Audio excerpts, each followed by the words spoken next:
When I was very young, I dated a lot of beautiful women and I was very smart. I had a very high IQ, like super genius level.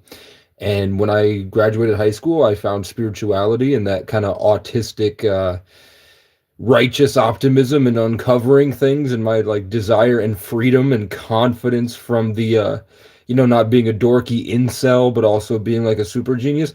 I was able to achieve a certain level of spirituality and then I think enlightenment that triggered some type of systematic attack where I was innocent, like I didn't understand what was happening or that stuff was possible. Now that I'm older and I'm looking back at the hometown that beat me, molested me, tortured me, kidnapped me, locked me in a room for 5 days at the police station, and put me in a closet instead of a cell with mace in my eyes, and tried to molest me, like the horrible shit that they did to me, just because I had just felt this peace I never felt in my life before. And every time I did, they would show up.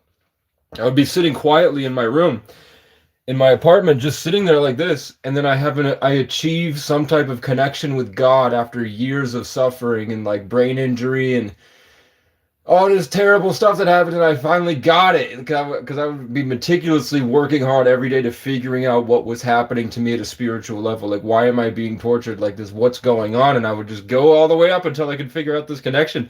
And when I got it, and the cops would show up at my door, slamming on my door, like fucking freaking the fuck out. And I would open the door, like when I knew it was a girl cop, they say, "You had a noise complaint," and I was like, "No, I didn't. I've been sitting here quietly for weeks. What do you mean a noise complaint?" But now that I look at my hometown, I wish I had another phone to show you. My hometown is bringing in a lot of homeless people, and then they have a cop show where they film the cops molesting and beating homeless people. That's just one of it. Another thing is that there's an unusual amount of rapes where the young girls at the schools get raped and molested all the time, and they're pretty vocal about it, and it just gets deleted and thrown under the rug. Like, it's a really weird town, but it's also, everyone says it's so special there. There's a special vibe that the town has. And now my friend from back in the day worked with one of these programs to make a group that would go out to help the homeless, and it got shut down and nobody knew why, because it was working. It was making homeless people feel like they weren't suffering, which would allow them to feel better in life and do more in life. They weren't just cycles of being abused. What replaced them? But an organization from the police department that did that to me called BRAT. And BRAT has a picture of a bear on it because we're the Brattleboro Bears. But I'll show you real quick. Please. The aliens don't like me talking about this. It's the juice. This is the logo for the team that's supposed to go out and help the homeless people.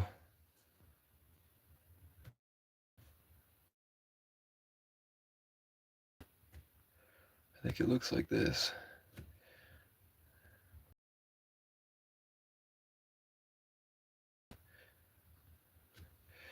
It's the Freemason logo with a bear inside it instead of a G.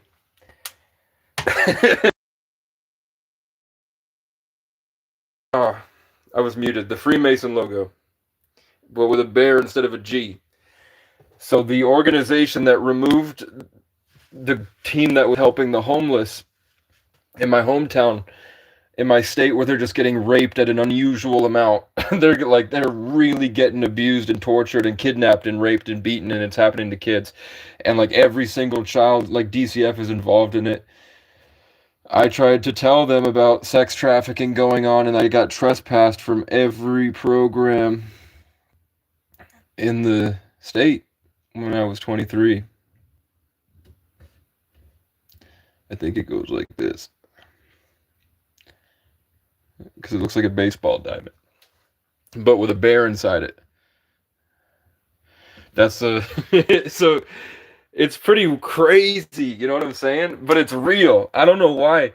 You can look at it. It goes back to Jewish mysticism and how Jews were persecuted and had to change their symbolism and organization so that they could continue amassing power across the world, and that was part of their religion.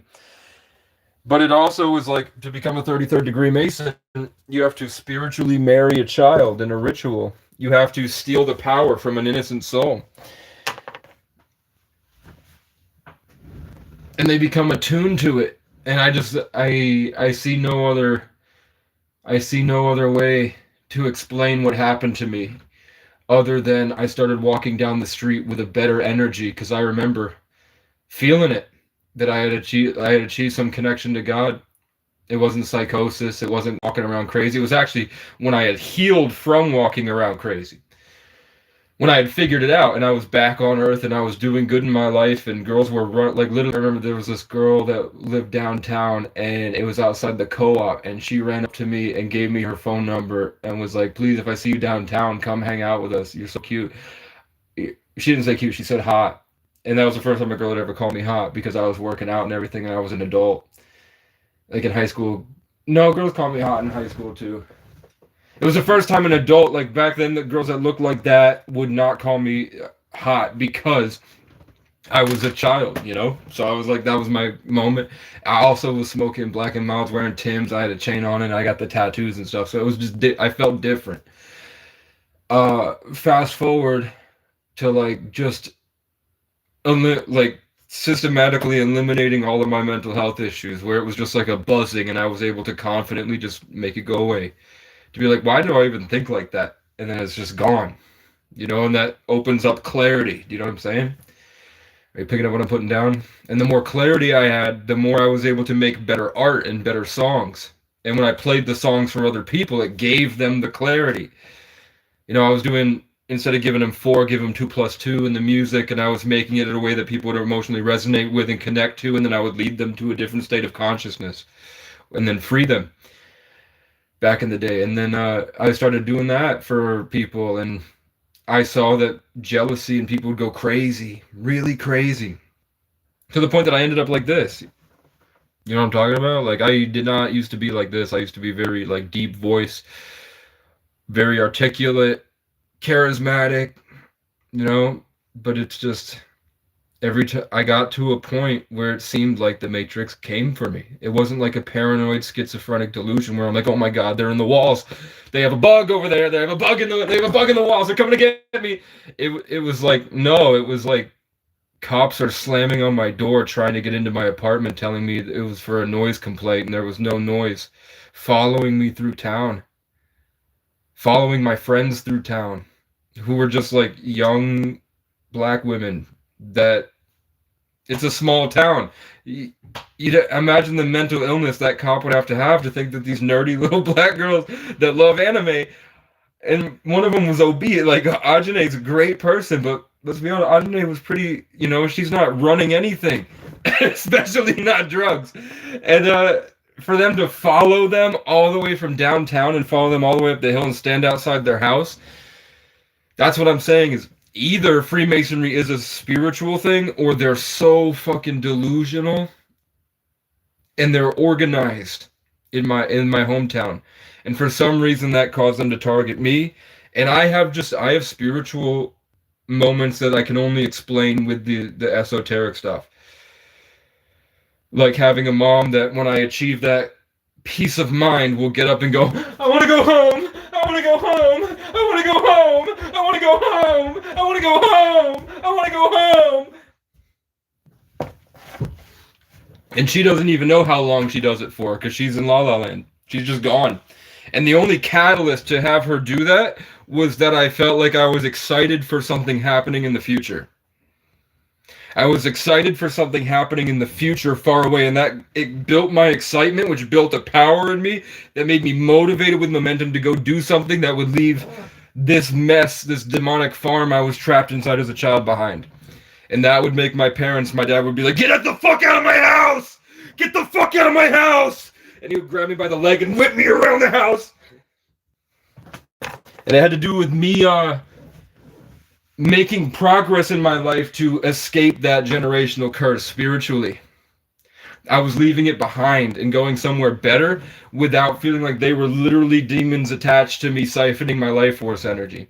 And when I got away from my family, it became a Freemasonic organization that seemed to have taken over my hometown. And I'm like, man, all I wanted to do was just make art. All I wanted to do was just get better at making girls laugh. You know, I didn't sign up for this. What I got now at this point in my life is that I try it every day to get close to it. Just a little bit more.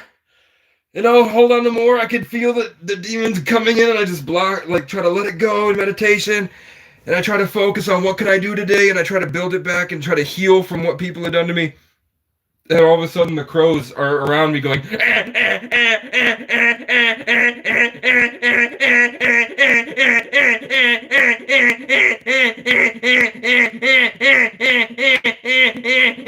how long could you do that? How long could you do that? How long could you go through that? You know what I'm saying? Without going crazy, man. And then when you beat the crows, it's like all of a sudden a random crackhead with a baton tries to beat your head in, or a cop shows up and rips your tent open and maces you in the face, drags you out, tries to break your wrist. You know? And all you're doing is like, man, I just want to get back to how I felt when I was 17. Before the trauma. That's all I'm trying to do. And to have it be that cartoony, that real, and that violent, you know what I'm saying? That crazy. And it's not me, it's stuff that happens to me. Like, sir, this is a Wendy's, you know what I'm saying? I'm sitting on a dysfunctional toilet in a moldy camper. You know, like, I didn't sign up for this shit. But it happens. There's a herd of deer outside. Or it's a skinwalker or something, I don't know. Let's go outside and say hi to it. Oh, Brian, it was a car alarm, not crows. I don't know, man. I'm done entertaining retards. Let's get my fucking boots on and go out and get me vape. Okay, the mole killer's working.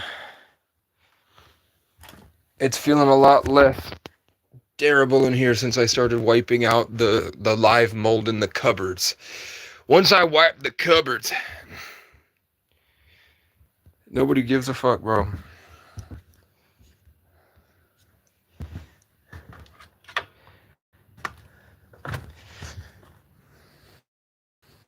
Yeah, it's tough, man. I don't know how you guys can let people do stuff like that every day. Like, knowing in my hometown there are people that are going through what I'm going through because that organization is still thriving and expanding and taking out competition to replace with people wearing their own their symbolism. That power-hungry pedophile shit. You know that to be a 33rd degree Mason takes about 4 years, and you have to spiritually marry and harvest the innocence of a child in a ritual in some basement somewhere. In the lodge. I have testimony of people that do carpentry that used to build the torture chambers for Catholic churches and Masonic lodges, where they would do the raping of the children or the going into the cave and ugly.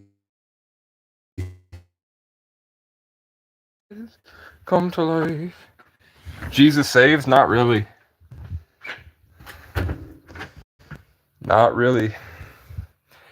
Apparently Jesus, and the story of Jesus was, the reason it originated in Africa was because it was propaganda to try to turn blacks into slaves.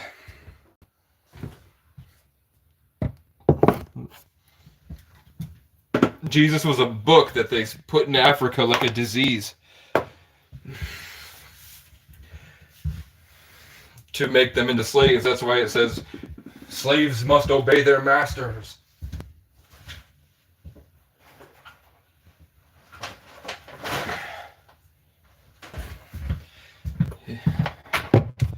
But I still think baptism is real. Like, baptism is a good thing. And some things about Christianity is a good thing. Like, I've asked God. So, I don't know. I just live so... At this point in life, if you're not kind of living in harmony with a higher intelligence, you are probably a pathetic waste. You're a negative, pathetic retard. You're probably inbred. Most people, I mean, the problem is that you just attune your frequency to a connection with a higher intelligence, and you sit out in the woods and gain a higher level of awareness and empathy over time that compounds. And you start to live in God's creation and song, and you see the different stuff. And then when you go and you realize that most people do have that understanding that we are created and there is more going on and a higher level of orchestration of events. But most people are pathetic pieces of trash, obsessed with power, and they live in this sneaky little pocket reality that they're trying. You know, you're cool if you can go into the room and you can see which other people are in that sneaky pocket reality, and you start playing those power games.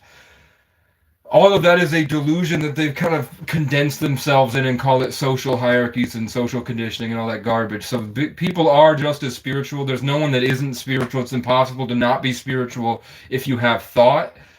But most people are playing these pretend power games, so they can't stand people that are free. So they've created systems in place to literally destroy people that are free. And socially outcast them, ostracize them, all this stuff. They don't want you to be literally free. They want you to be trapping yourself inside this little thing, and you're trying to with the ego games and stuff, and then you join their organizations and their multi-level marketing schemes and all this stuff to feel like you deserve that power and difference. Or you could do the social media route with the numbers, but it's all bullshit, man. It's not real. It's a drug at this point. Ego gratification and social validation. It takes you completely from self. So you'll never know yourself if you're in society, because it's just this mess of trying to turn you into someone that you're not in order to fit in with them. And at another level, there are predators in that mix that go in, that know the truth. That's what they say, Freemasonry. Don't I sound like KRS-One suddenly? That know the truth, and then they go in as predators, and they will harvest the life force of people that have subjugated themselves or subjected themselves to that fraternal organization's harvesting institutionalization of the human genome and consciousness. You know, you're supposed to be awakening and uncovering more of God and connection, which invigorates all of your DNA, and you start to learn how to fly spiritually inside your carbon satanic controlled vessel. 666 carbon, or time.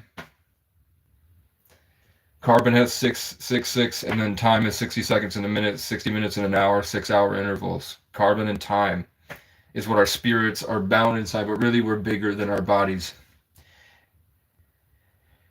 So that's what they're trying to stop us from doing. That's why that's why most of you obsess about other people's opinions and your relationship with other people, and thinking that you can like consciously project yourself, and when that doesn't work, you try social reputation games.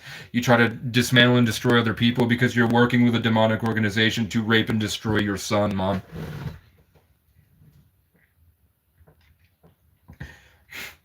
And that's why when I left home, she told the cops I had a grenade, and all I was doing was just saying, I'm gonna go DoorDash, goodbye. But she was like, no, I want him violated, please. She told them she wanted me violated. And she would relish in the fact that she got to watch the cops pretty much rape me. You know what I'm saying? And torture me in jail for days in a broom closet with no water. Because she wanted the life force energy. People that come around me get jealous. And my power is so potent that the only place God had for me he gave me $3 million in equity in a camper on a mountaintop to sit by myself and just heal and watch Legend of Korra and walk around healing from what they did to me.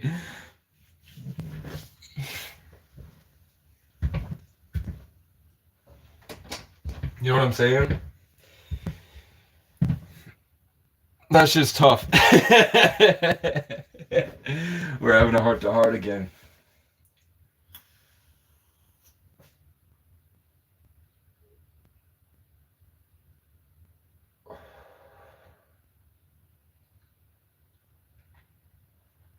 Every hero in the Bible went on a wilderness journey.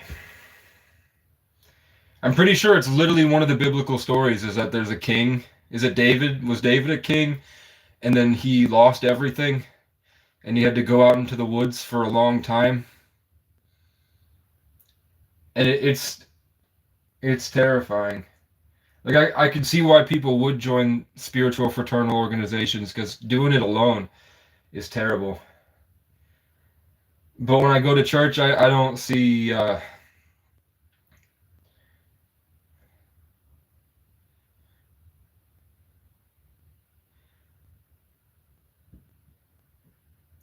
gospel churches in Connecticut where you get brave, you know, and then worship becomes something that's brave, transcending in front of everybody. That's pretty cool. And it's supposed to be a safe place to do it.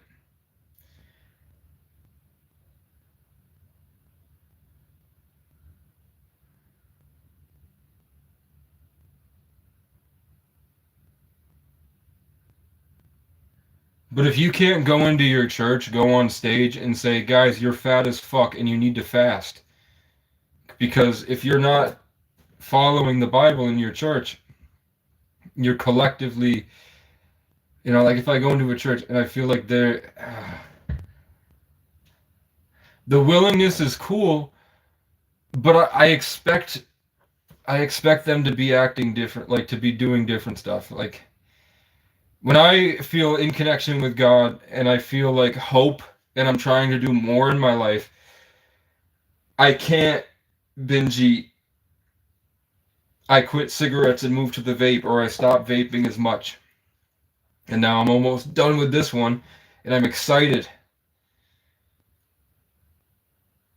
So I have to assume they're either in their sufferings, terrible stuff has happened to them, or what I've seen from a lot of different churches in New England, which I'm not happy about, is that it seems more like they're using Jesus. They're crazy and they're using Jesus as sort of the way that they used to kill a baby in a cave.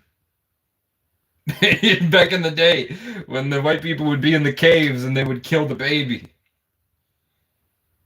But instead of killing a baby in a cave, they're sitting around talking about how Jesus died for them. Jesus died for me. Ah! Ah! And I'm like, oh, Jesus is like your laundry. You're a crazy person, and you feel bad, kind of, about horrible shit you do all week. So you go in there and you socially kill the idea of a baby, thinking that it's going to save you from last week's being a piece of shit, so you can be a piece of shit next week. And when I go into those churches, it's really weird. It's like they all move out of the way. And before I even arrive, like they don't even know I'm coming. But then I'm in the other room, sat on this big chair, listening to them to see maybe I'll like it, maybe I won't. And then when I decide I'm gonna get up and go in, the person in the middle of the big table on Easter got up and left, so that there were 3 seats open. So when I walk, after they do their talking, their gossip, and there's all this other stuff and what they're doing, when I walk in, the only seat at the table is directly in the middle of the table with 2 seats opposite where 1 seat on either side open. So I literally walk in and take the only empty seat, which is right in the middle of the table. And, and it was so funny to see that, like, nobody had the moment like, I mean, he looks like Jesus, he's a homeless man, and he's sitting at where Jesus sat at the table. You know, instead I felt like while I was sitting there, I felt like they were all demonic creatures trying to dig in, and I would look and they're like smiling really weird. Y'all see the shoes? Y'all see the money?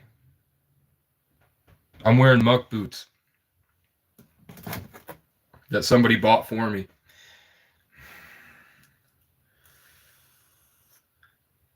So as you're talking about churches, does anybody know how Abraham Lincoln died? Abraham was on stage doing an entertainment, and on signal someone yelled, "Look, a holy man." and 100 guns fired. I don't know that. You sound like a paranoid schizophrenic. No, I was just a guy that loved going on dates with beautiful women, and I loved philosophy and making music. And turning all the stuff I love to think about in life and trying to find, my own opinions on things and beauty in life, and I would put it into songs and art and TV shows, and I'd hit the gym every day. I was diagnosed with savant syndrome, and then they took it out of the DSM, and then I didn't understand social stuff, so I went into just learning on the internet everything I could about it as a kid, and then I would go apply it like a science, and eventually I found I had it as a kid too, being isolated on a mountain by myself in an abandoned ski resort, and with a room full of Legos. And my dad was involved with the DuPont family, which is one of the elite, supposedly reptile families. You know what I'm saying? You don't have to delete all of those people. Oh yeah, he doubled down. If you can't save everybody, man. I was trying to say that there was shit that happened to me that I couldn't explain, and then I went on this crazy wilderness journey for a long time. And in that, it was like trauma and then initiations into the spirit. And then to be alone doing that is hard. It's really hard. Like, imagine if you're just sitting in the woods and all of a sudden there's like a wah wah wah wah wah wah wah wah wah coming from behind a tree over there. So you like focus on it and you could feel like there's something touching the side of your head. And you don't know what it is. And then you see this image of like a blue alien demon thing lurking in the woods. And you're like, that's so far from the realm of what's like normal and what you're used to.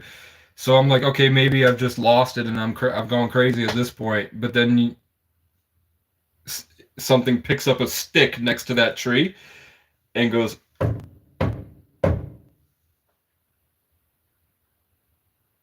and you can feel like it's waiting for you to acknowledge it and do it back, and then you don't, and then it takes off running into the woods and then disappears. And you're like, I know it was a blue alien with horns.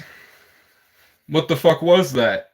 And then like 6 months go by and you don't think anything of it, but then you're scrolling on the internet and then you see Doja Cat has dressed herself up like the thing you saw in the woods.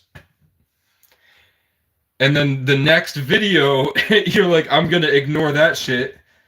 Scroll on. And then the next video is from a decade ago where Brendan Urie from Panic at the Disco has dressed himself up like that blue demon creature. And then you just keep scrolling. I'm like, I don't want to be, I don't want to think about that shit. I don't want to think about that shit, And then that night you go to bed and you open up Adventure Time on your phone on Disney Plus and you start watching Adventure Time. And then it's the episode where Jake the dog is revealed to be a blue alien. And then you're like, okay, I'm going to exit that shit. And then all of a sudden, Avatar, Avatar with the blue cat aliens is right on the front page. And then you feel like another type of being is coming down and be like, are you ready to wake up? Are you ready to realize that we can control the phone too?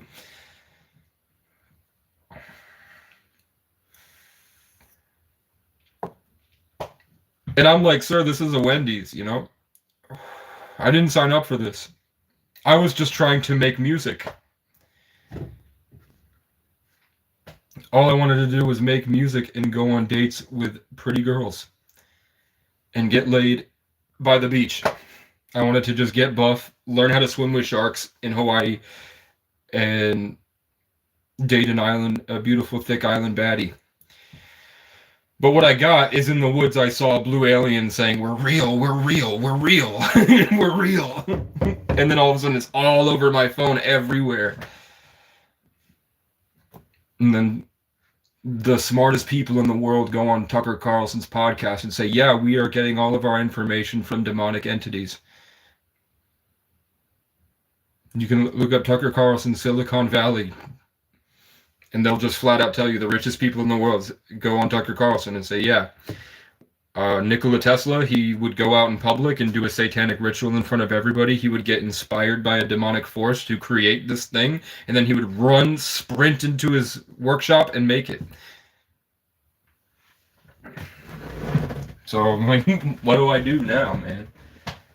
And what's crazy is that the girl that I love, that I really wanted to be with, of all the people she could have dated, out of everybody, she's now dating a Freemason that walks around with the Freemason logo on his back. And I see that a week after I figure out that, or I see the videos about how Freemasons, to become a 33rd degree takes only 4 years, and then you have to spiritually marry a child, and you have the option to go into a deeper ritual where you try to rape a ancient soul into a child's body. And you find out all this terrible stuff about Freemasons, and then all of a sudden my phone just wants to show me my hometown riddled with their symbolism. The hometown that did all this horrible shit to me is when I felt spiritually whatever, when I was just trying to go on dates and make music when I was a little kid. 19 is a little kid comparatively.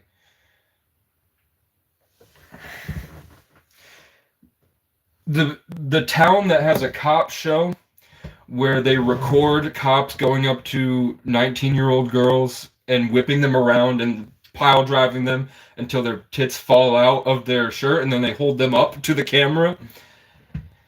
My hometown, which has a cop show that they have 6 cops that will just pick up some random guy on the street and curb stomp him on camera, and everybody's celebrating. One of my friends made a program. Imagine the genius level and perseverance to be a hero like that.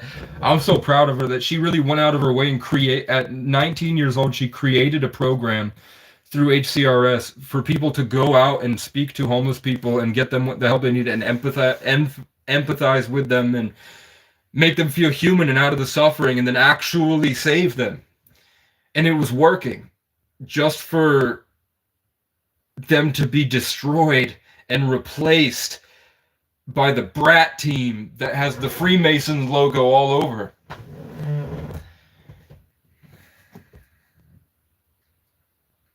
And then you find out Freemasonry is when Jewish people were being persecuted and killed and driven out of countries because they were like, you can't do your horrible shit here. Stop it. Leave us alone. They became Freemasons.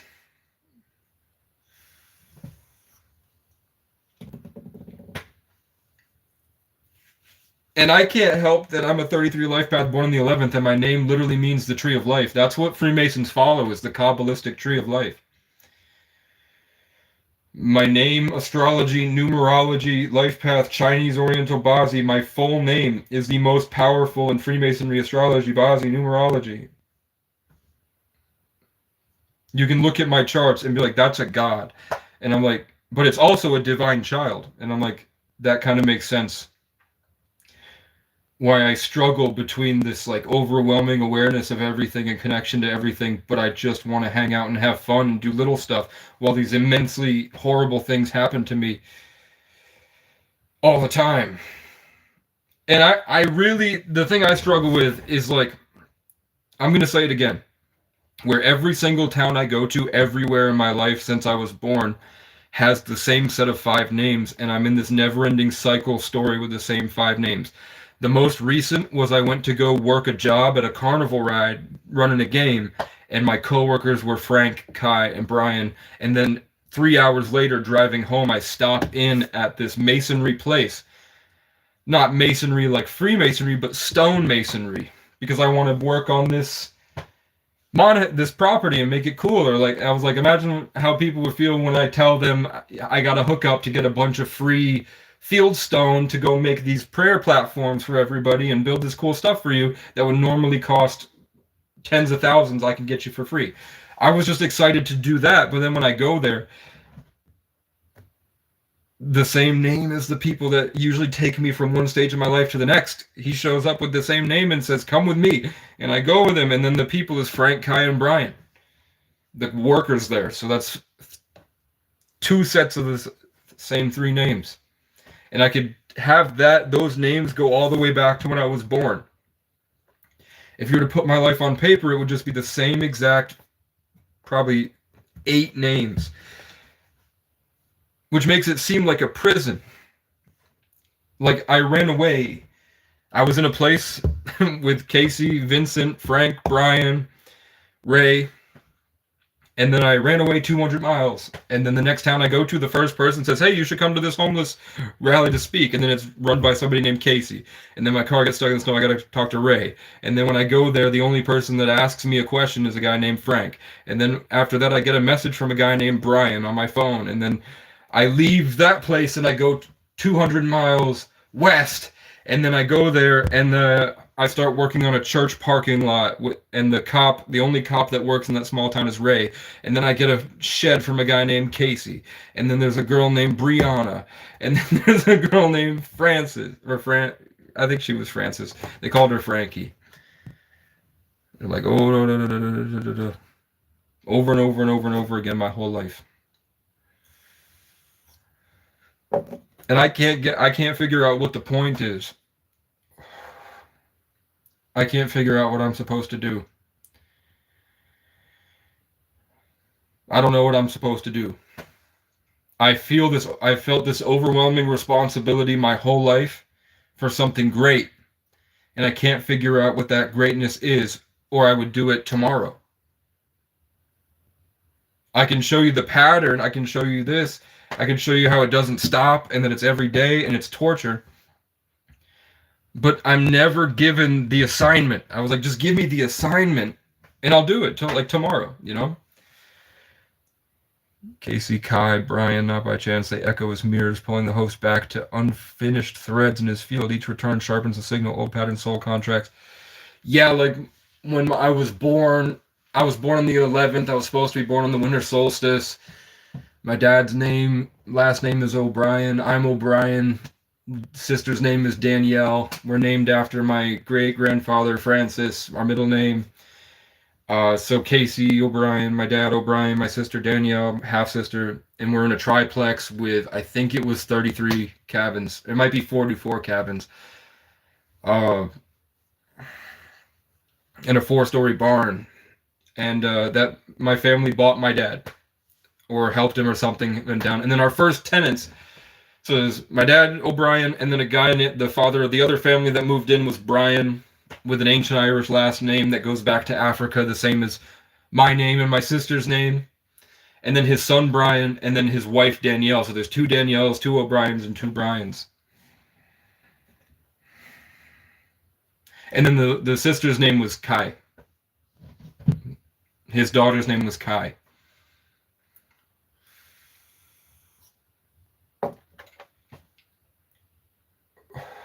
It's also like every homeless shelter I've ever been to. I've been to 3 in my life. When I was 14, the staff members were Aaron, Dan, and then only people with ancient Irish last names, like O'Neill and O'Connor. So ancient Irish king names, and then Dan and Aaron. Aaron means Ireland, but it's also Aaron is 11 symbolism. And then Dan is like the River Daniel, or the Tuatha De Danann, or the aliens that were at war with the Irish that gave them the spiritual enhancement when they broke away from the true Israelites and then became the true Israelites. And the Jews say that they, instead of being at war with the aliens, they fucked the aliens, and that's why they deserve the world. That's literally what it is. Like, you know, you're like, that's crazy. People were crazy 2,000 years ago. Maybe they weren't crazy. But yeah, then the next shelter I went to was 10 years later, and it was somebody named River and somebody named Aaron. And then another shelter I went to, and it was a girl named Aaron, and then another guy named Dan. And then even in that first shelter with Aaron and Dan, the 2 girls I was interested in, that I would like kiss behind the staff's back, was Erin, Aaron, which means Ireland, and a girl named Danielle. When I got out of the shelter, I went to prom with a girl named Danielle, and she was talking to a guy named Aaron. In between getting out of the DCF and going into the foster home, when I would go on my visits with my family, I would just put on Game Grumps. I love Game Grumps, and it's Aaron and Dan. and it's just over and over and over again. It's a different cycle of names. And if I give up or I go to a new place, when I'm ready to transcend to the next stage of my life, somebody named John or Sean will pick me up or he'll just show up in my life at random and he'll take me to the next stage of my life. Even I was writing an album called Sundance because my dad worked at the Sundance Lodge at Mount Snow as a ski instructor. And also like Dancing in the Sun, The Beauty of Simplicity was the album I was working on and the TV show I was working on. When I finished the album, I am in Mooresville and I had just gone through a lot of shit. I walked all the way to Mooresville, and then a guy named Sean shows up and says, "I'm here to take you. Come with me. I'm here to take you somewhere." I'm like, "Fuck it, you know. At least you're being obvious about it instead of playing coy with me."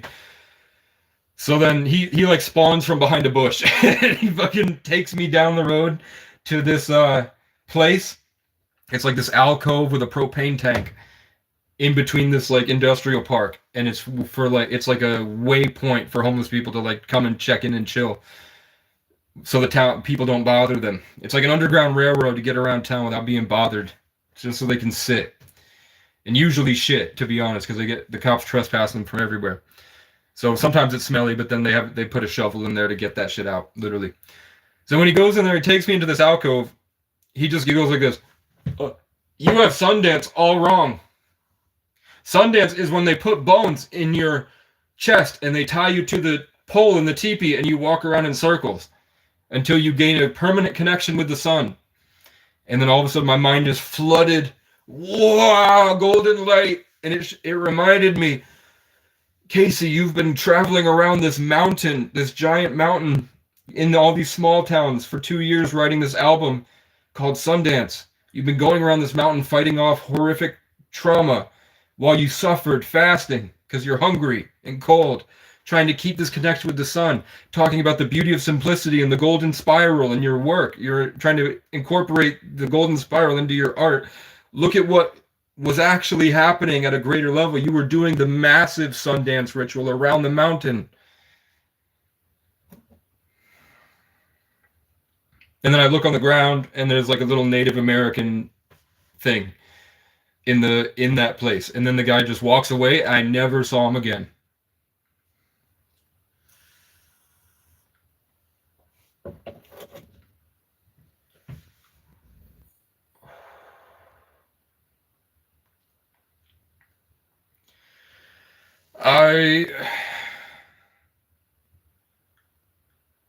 It depends on how far you're willing to go.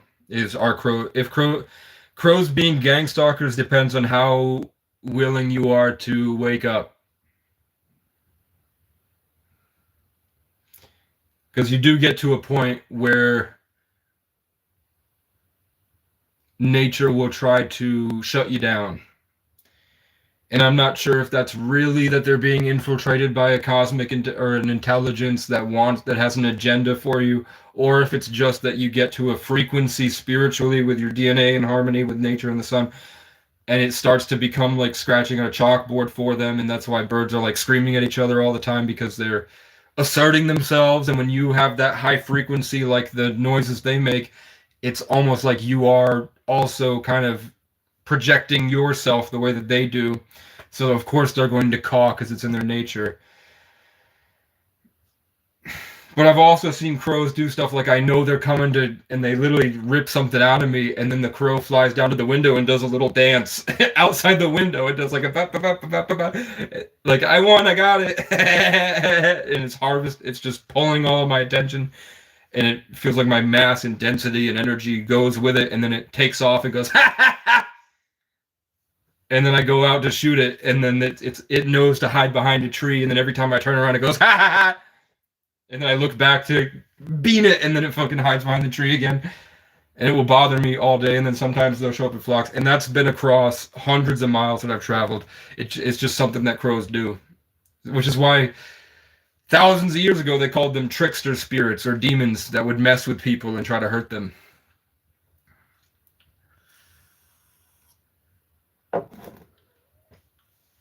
You think you have been abducted by the aliens?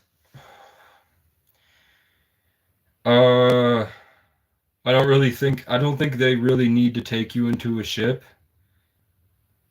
Like most of us are so unconscious that if it was something that didn't have a physical body, it had a spiritual body, they could just come into your room. They wouldn't really need to do anything. They just get you while you're asleep.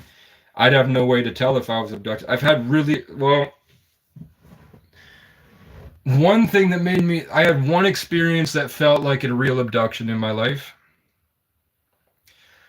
Last fall, I was in the tent in an abandoned sugaring shack I call Vivek's Cabin in the woods, and I fell asleep, and then I woke up, but I couldn't move. It was sleep paralysis, and then I felt a bear grab my neck and rip me onto the ground, and it was just tearing me to shit, and I couldn't move.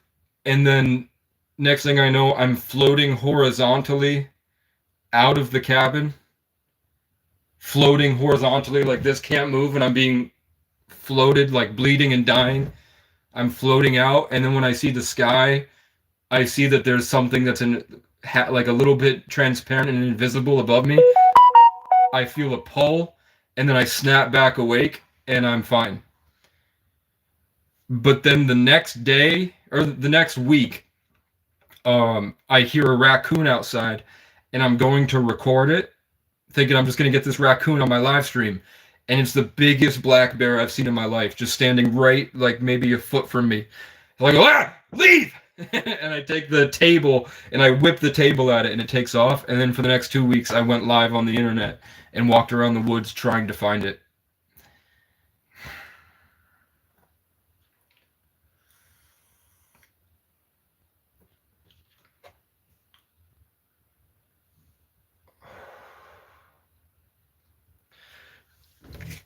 Demon Hunter, instead of muting them, can you put them timeout? I've learned that timeout is better because yeah, you did put them in timeout. You know what you're doing. In timeout, they try to comment and they can't. But if you mute them, they can still comment, but it doesn't tell them that we can't see what they're saying. You have strange encounters with owls only, sometimes redbirds. I've had an owl fly into the car, like slam into the windshield, like 20 minutes after some woodland spirit tells me that I earned the feathers for my headdress. I've also had a crow spirit scream at me one morning, and then I follow where it came from in my mind, straight line outside, and find a dead crow after I had a dream that, again, they told me that I earned feathers for my headdress, so they're trying to give me feathers to wear a headdress. No, I'm not a bullshitter. Your experience with the Freemasons? My experience with the Freemasons?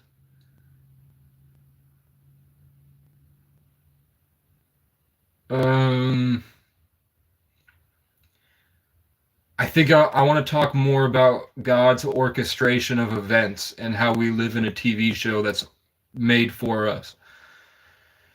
So, in that thing where I had a mom that pretends like she has severe PTSD and that makes her not think rationally, but really she's a malicious, vindictive narcissist that will go out of her way to hurt people that she feels like she can steal power from. In one of those, she did another false police report to get me arrested. And it was when I don't talk to her, so she has no real reference. You know, I wasn't making any content at the time. I wasn't posting on the internet.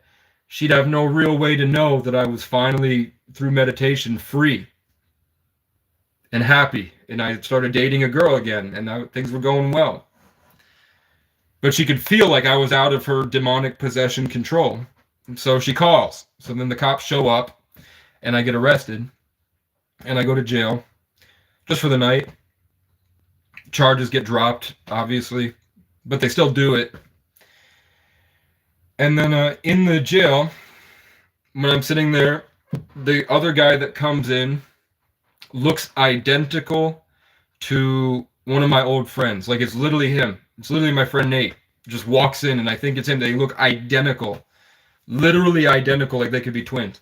And he walks in and goes, "Hi," and just stares at me like this, and then lays on the bunk under me, in the same way that I felt like that old friend of mine, the kind of demonic shit he would do spiritually, he starts doing, and then when I feel like it's working and he's like getting into me, he starts giggling, and the whole place smells disgusting. And then another guy comes in and he looks like a Cro-Magnon caveman guy, and they walk in, and then the first thing that both of those guys say is they go, "Oh, we're Vikings, aren't we?" Not knowing that I'm a Irish ancient bloodline, that really O'Brien really matters to me. And then the cops wheel over a laundry cart in front of the door, and it has the logo for the company is a shamrock. And then I look, and the way that they lined it up, somebody had keyed or scratched or taken a chip of a rock or something and scratched a shamrock into the window. So there's two shamrocks now, and the guy's like, "We're Vikings, aren't we?" I'm like, that's, and that's what I'm trying to talk about, is that it's not a paranoid delusion. It's me like trying not to think about this stuff, and they get that obvious. So then I'm like, okay, you're doing this. It's a Truman Show. All right. What else do you have for me? What else? So then I feel the cops are doing all these dominance games and energy harvesting. I can feel them literally pulling our life force away from us. And then the guy at the desk goes, "Ha ha ha ha," every time he feels like he gets another bit of our life force and our soul. And then it starts to smell even worse in the whole building. Then I'm like, God, are you going to punish him? Please? Something? And then a tall, like 6'5", huge black dude comes in. He's got a New York accent. He goes, "You guys are pussies. You pussy. You pussy." Then he's going over it. I can see that he's winning. The melanin in his skin is absorbing the sunlight easier that they tried to do all this work to harvest from us. And he's just, and he's taking it all. He knows what he's doing. So then he goes in, and they can't do shit with him. Then he starts hitting on the girls, and the girls love the energy. And the guys are mad because they have to do all these rituals and rape rituals and horrible stuff to get the energy. And he was just like, "Mine now, bitch. You pussy. Fuck you." And he's getting it. And then he goes further into the jail. Then another scrawny little kid, basically like I was at 19, comes in, and I can tell that he's spiritually advanced. And he's got the same connection that they tried to kill and take from me when I was younger. He still has the innocence and the purity. And he goes in, and he goes and hides in the corner of the room of the cell next to me. And he's hiding in the corner, and all the girls that were like flirting with the dude come up, and they're just, "What are you doing? What are you doing? What are you doing?" And I can feel like the way that they're posturing and holding the power, they're trying to scare him. Even though if it sounds like they care, what they're doing is they're poking and prodding at him. And he was like, "Can you please stop? This is the only way that I feel safe. Please. I'm not doing anything wrong, please." And then they get worse and worse until they go in and just beat the shit out of the guy. So then I'm done. I'm like, I go and I just knock on the door to the guy that did it, that fat cop that was the energy harvesting Freemason with the symbolism and the ring and everything. And I just start.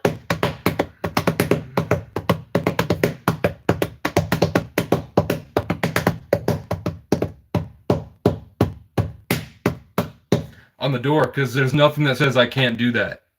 There's no negative repercussions. It's not against the law. They're not going to do anything to me for banging on the door. And it was just because I wanted to ask him a question. And the question was, "Why are you doing this? Like, don't you feel bad?" But then when I finally, I did it for hours, not banging on the window, but just fighting him back spiritually, literally fighting him back in the spirit realm.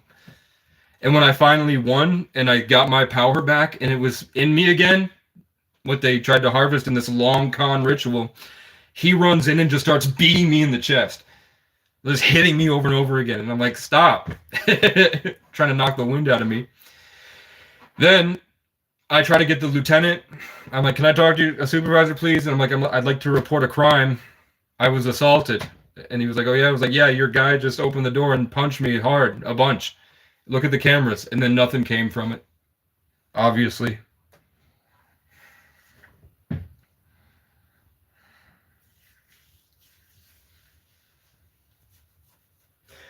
I'm hearing through the fire and the flames that I was put in like a horrible situation and I fought my way out of it. And but I don't know if the other people were real. I don't know if the other people are real. I also really struggle with, trauma really felt like it destroyed my barriers, and I now struggle with boundaries, and I can often like I've almost given up on being myself at this point. This ranting version of me isn't me at all. I don't like listening back to how I sound. I don't, because I know that it's not me. It's like the extension of what other people have done to me, have molded me into this. And it's often like stuff I can't really get out. I don't know how to get it away from me. And when I do, it triggers like crows and all this terrible stuff when I go into public. And all of a sudden, like if I can get it away, then all of a sudden cops are always behind me. Cops are like, if I'm suffering and I'm feeling like I'm being spiritually raped all the time and I'm driving down the road and letting it do what it wants, nobody bothers me. There's no drama. But when I've finally gotten it away and I'm fine, then it's like cops follow me through town. Try to get something from the drive-through and I'm stuck between two cops. Or like when I go on my adventure and I went out to Long Lake, and then it was every single day false police reports. And as much as if you go back to Casey Stands Up Against a Small Town again, you can see the craziness of how people act, and that it had nothing to do with me at all. And I don't understand why they treat me like that, because there was nothing I did.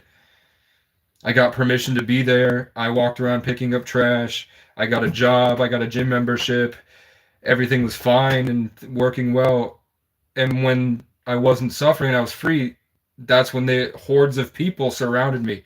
You can go watch it. Hordes of people surrounding me, screaming at me, people with Freemason symbolism, all this terrible stuff, pointing, and they won't speak to me directly. They won't look me in the eyes, and acting nuts. And the only difference is that I was free and I wasn't suffering anymore.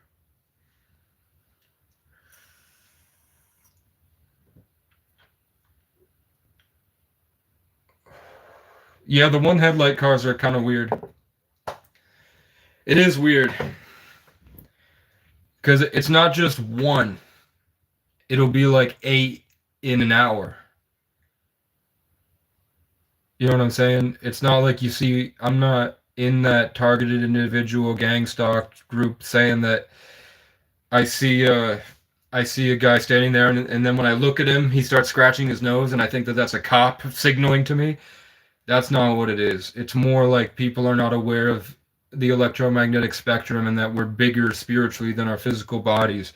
And there's interplay in the flower of life. And that when you do that, it is a demonic intelligence. It is like darkness in the enemy, but it's not as much that just one interaction isn't like a cop coming at you, you know? As you get more and more, there are stuff like that. So clones are a thing for sure. Yeah, I've heard that there was something that happened and history is wrong, and when you dig under Ohio and Chicago, you can find these massive ancient buried cities, and that there was like this huge flood that's in recorded history that covered everything, and people started over as much smaller versions than what people used to be, and that there was like this great replacement, and not great replacement as in what's propagandized now with black people immigrating. It was a great replacement as in like a lot of people spawned and they all looked completely identical. That you can find videos of like the 1940s of people going into and building around those amazing architectural masterpieces, and you can see a bunch of people that look completely identical, staking claims for land and like going in and getting their deed to the land and starting to build houses and build up cities. around these like really huge architectural feats, and then they just claim that it was built at the same time when you can clearly see those old videos showing that it was not built after, like they said it was already there, and that there was stuff that happened before. And what Spirit seems to lead me to say a lot is that when people say NPCs and clones and all this stuff, and is that it probably had more to do with inbreeding and great replacements were like, you know, if you go to New Jersey, there are entire towns of Jewish families that are receiving welfare benefits for their 12 kids, and they don't work, but they do other things with money on the side, and they just funnel that through one member of the family so that he has to pay the taxes and the income, and the rest of the family can receive the benefits from the government as they come in and have sometimes up to 30 kids in their lifetime to spread out through the country later. And before they had access to stuff like that, they would do inbreeding. So when Spirit wants me to say you're an inbred cave monkey retard lemming for the Jesuit order, there's a lot more truth to it than just talking shit, you know?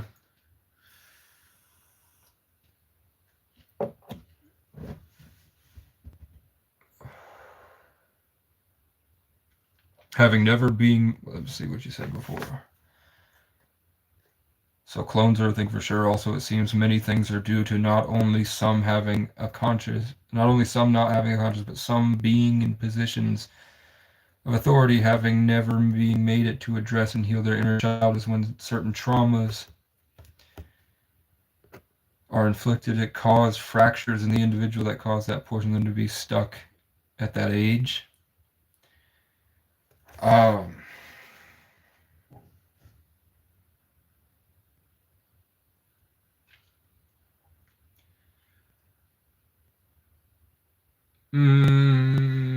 I know that like when people say when you smoke weed, when you start smoking weed is usually where your age stops. Because instead of individuating and growing, you learn how to dissolve, and then you don't really grow much after, except in more tandem with nature, how it bears fruit. Instead of just constantly growing, your individuation journey becomes more connected to the orchestration of events in the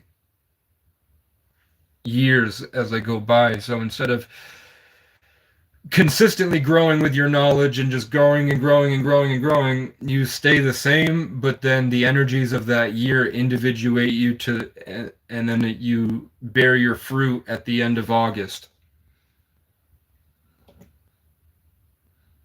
And then like the leaves, that dies and then comes back around May and April, and then it goes to the next August. So it's just they changed your individuation journey through drugs and trauma. It's not like you stay the same age. It's just that you don't grow any further. You start bearing fruits instead.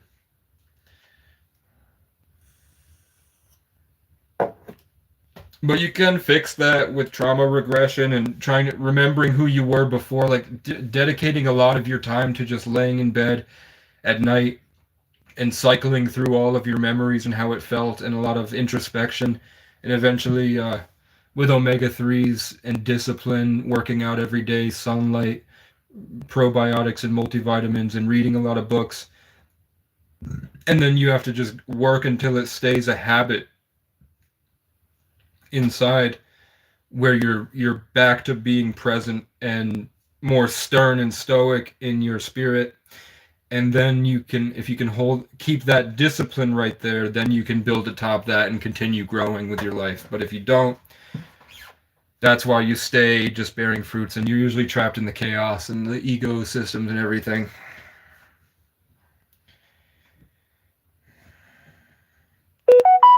Which is why I say, like, if I had a pamphlet or like a ebook or an online course to fix your life, it would be consistent daily routine, cleaning your house, sunlight, omega-3s, multivitamins, fasting, prayer, as in just talking to the universe, Isn't it cool that when you're saying stop, stop, stop, I'm getting blown up with notifications? Like my phone is going too. It wasn't just you, it was something steering your impulses. It wasn't you that was saying stop, stop, stop. It was a spiritual intelligence that came at me through my phone as well. You know what I'm saying? And notice how it happens right when I'm saying this really important stuff to fix your life and save your soul is when it happens. Fasting, sunlight, probiotics, having a growth over consistency mindset, and having a daily routine every day, keeping a journal and laying in bed at night and doing sort of regressions, as in going back to who you were before the trauma and the terrible stuff, to get back in touch with who you were before it happened so that you can incorporate that into who you are now again and continue growing with discipline. And then it's just freeing yourself from expectations, lose your mind, come to your senses, let go and let God, or whatever you want to call it. And then you can start to raise your frequency and vibration to a higher level of awareness. And that stimulates empathy in the electromagnetic spectrum.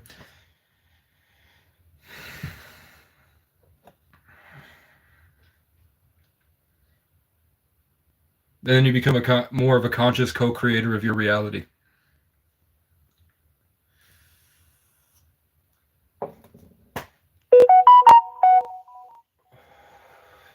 What do you think the notifications are? What do you think these notifications are?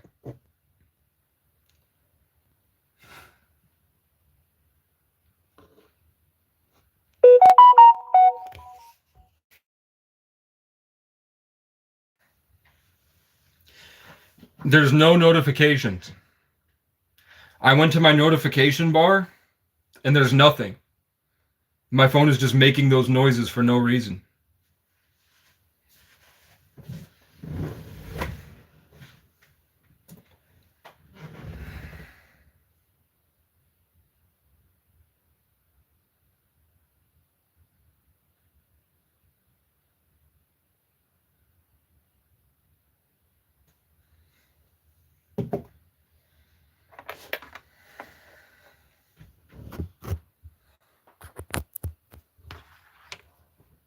And now the frequency has changed. Like the vibes are got one notice, so it's harder to speak, and the notification stops spamming when I let the eerie vibe that there's something bad gonna happen enter the space. When I was free and just going off and when I was getting there and like getting more into this,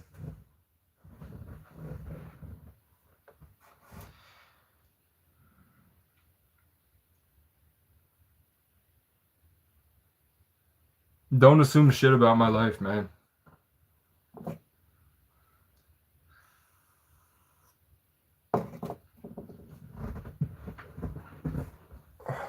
I've been going for 12 years, man.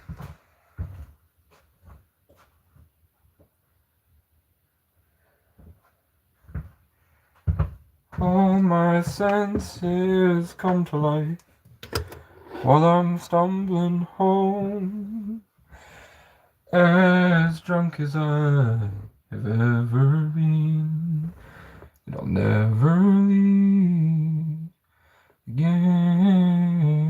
Now you are the only one, stumbling off drunk, getting myself lost. I am so gone, so tell me the way home. Well, listen to sad songs, singing about love and where it went wrong.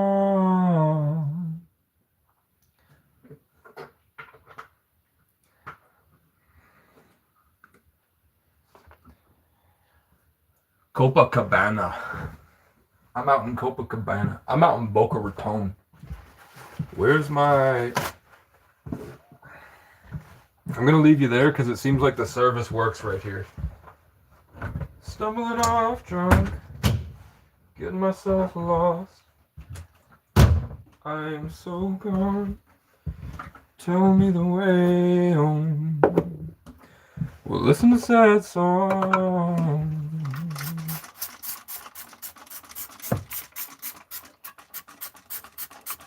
I'm wiping black mold off my camper.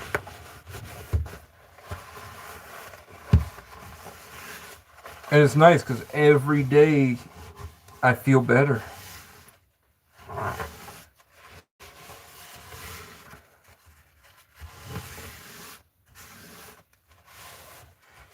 It's like how Buddhist monks just do those sand dials. And like a big part of their day is just making patterns in the sand.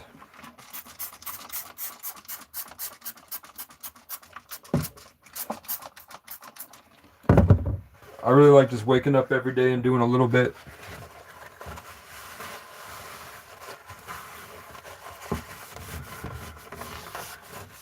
I'm definitely going to have to get another thing of spick and span though. I've spick and spanned this whole camper. There's probably a better way to do it.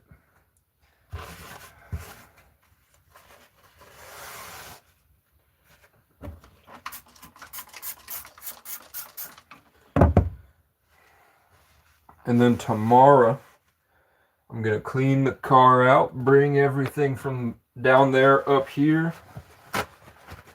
Probably I'm going to clean the shower out, and then that will be my storage closet for everything.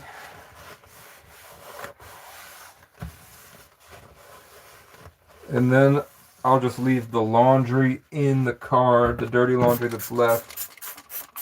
And then probably next week, I will go do the rest of the laundry.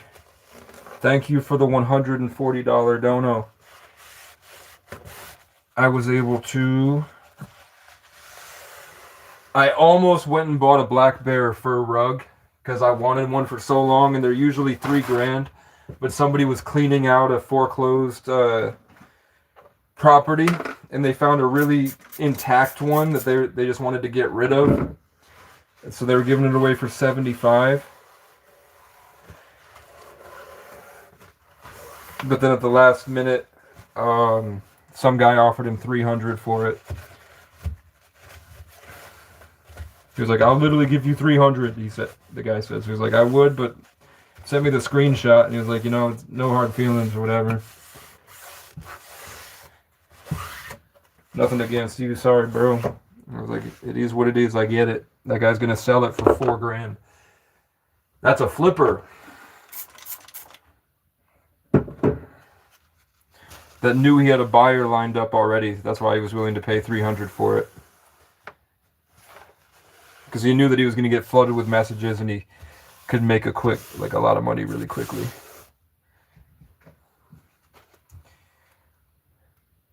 Casey, your land got fence or partial fence? Why? Why? Why do you want to know what my land's got, man? It's kind of hard to fence in a mountain. You know what I'm saying? A mountaintop.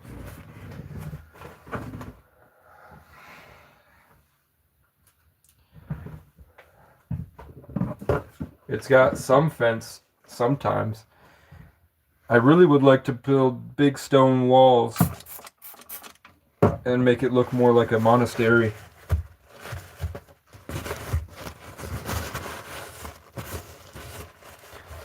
It's got a lot of room to put a bunch of different tents.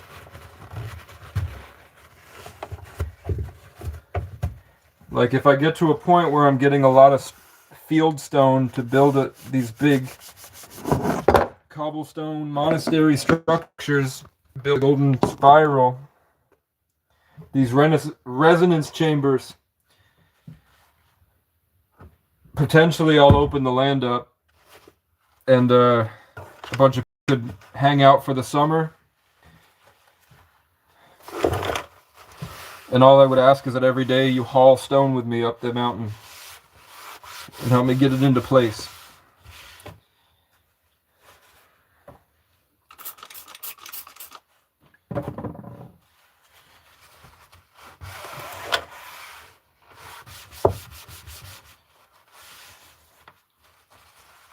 I don't care that people think I'm crazy, man.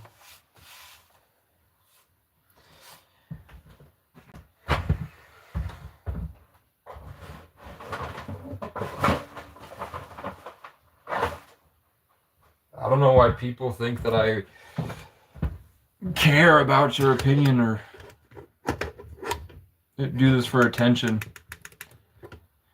I do it when I feel like the universe wants me to.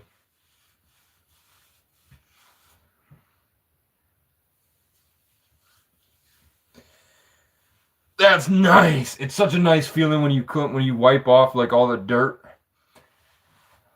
and you look at it afterwards and you see the difference. It's a nice feeling. It's a nice feeling for real. Oh God, no cat. What y'all do with my vape, man? Come on. I know you hid my vape on me, man. It was Cheryl. Cheryl, I saw you hide my vape.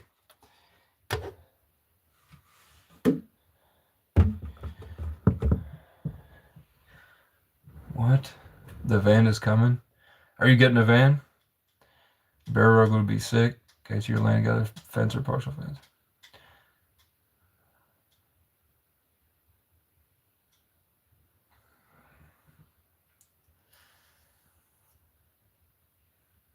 So yeah, omega-3s repair your brain. Fasting eliminates parasites, toxins, and cancer cells and damaged cells from your body. Multivitamins and protein repair after it's damaged. If you walk 5 miles a day, that's a pound of fat a week.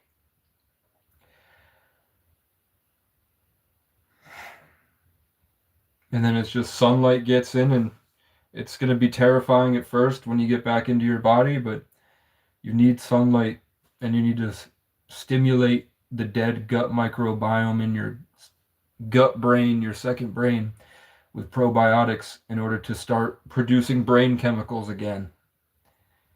And pretty much everything that you buy from the store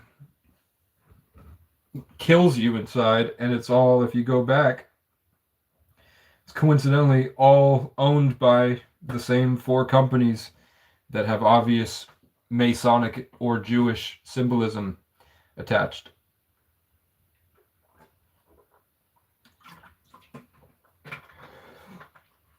So the natural answer would be to leave the world behind and go work on homesteads. Speaking of Arizona, there's a lot of homesteads looking for helpers around the country. You just go on Facebook and go to homesteads looking for helpers.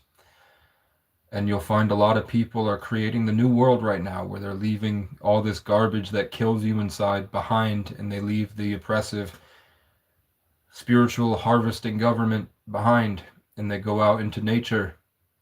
And you could completely change your life like that by just going out there and working with your hands, and they give you a free place to stay. Then you improve it and make it better for the people that, the Irish had a saying that we make the world better for the Irish that come after us. So potentially you could change your life to being completely free from everything and just travel around the world, improving places for other people that come after you. And the people that come after you will make it better for the people that come after them, until we have this huge network of freedom across the whole world, separate from the control of the oppressive tyrannical governments. But you can't get there without fasting, sunlight, probiotics, ketosis, autophagy, neurogenesis, omega-3s, multivitamins, probiotics, if I didn't already say it. And then calisthenics, cold showers, sunlight, laying outside, spending most of your day in the woods. And then remembering as much of your childhood as you can at night, and to refresh your system before trauma disintegrated your harmony and balance. And then just, going in and out of the isolation journey, not taking life too serious and approaching it like a scientist excited for life. And Usually it all works out. I asked for a way to build home rickshaws for homeless people, and I went around New England fighting to save homeless people so I could make money from those rickshaws through government making a government program, and then I would be able to get my own piece of land. And instead, I didn't even have to do that. I just got the piece of land for free. And then the next person I met was somebody that builds modular homes as a business. You have to be brave and selfless and in service to humanity to get blessed.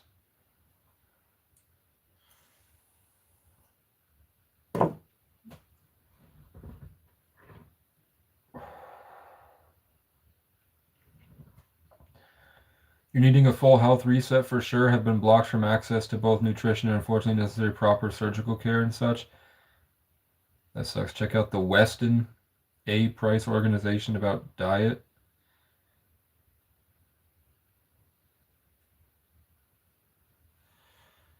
I don't know. I'll take suggestions and stuff once I have a solar panel and Wi-Fi and a computer and everything.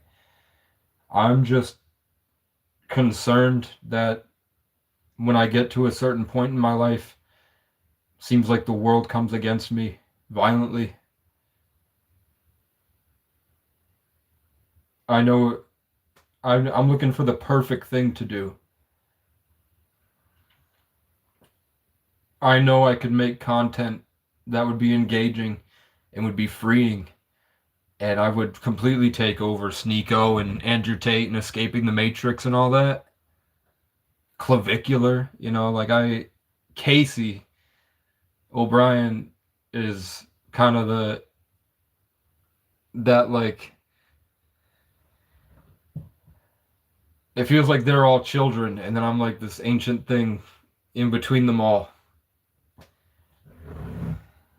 Just like how Queso was to the gaming industry, and Kai Cenat was to the streaming industry, and Casey Rocket was to Kill Tony, and Kurt Kaz was to the travel vloggers, and Casey Neistat was to the vloggers, and Casey O'Brien was in women's hockey, and now she's the champion of the country, and how Casey and OB, with the help of a variant of Casey Kang the Conqueror, helped Loki, or the embodiment of nature, sacrifice itself to become the tree of life outside of time and space, or the acacia managing the multiverse.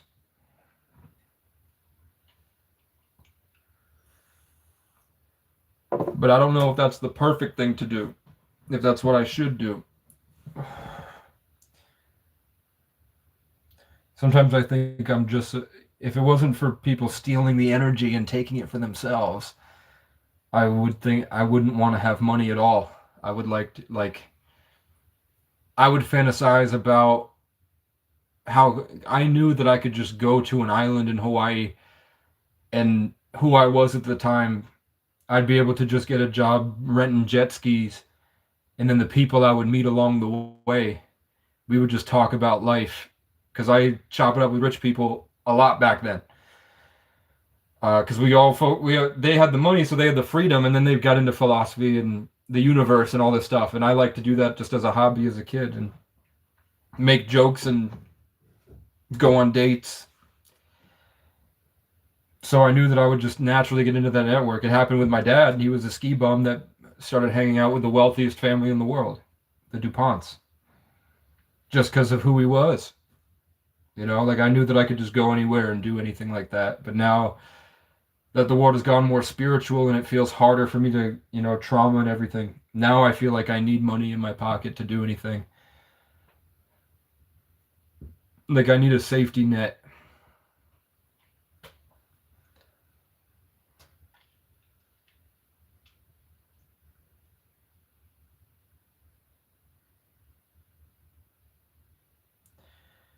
Your remaining veterans resources and connections.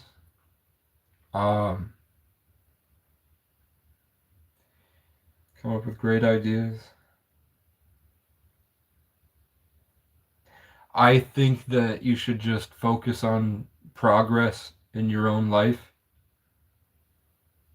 And if enough people do that, eventually there won't really be a reason to organize because we'll all be better collectively. Like, I don't want to take your veterans' resources, but I would say to improve your life to a point where you're happy and functioning and everything's working well. And then from there, I think that you'll open up your potential to a lot more. And then it won't feel as scarcity. You'll be in abundance. And when you're in abundance, then you'd have enough to send me something, and then I could do something here. That's like the only way I really ask for donos is like get yourself to a point where it's like throwing trash in the garbage for you. And then I'll just use your trash to help people. You network with nomads. I told Wandering Gypsy she should get land in a spot that is survivable without power. Arizona ate one of those places, and Nathan Reynolds said Satan lives in Arizona. As far as what you said about filing nonprofit stuff, yeah, I know I could use help with nonprofits.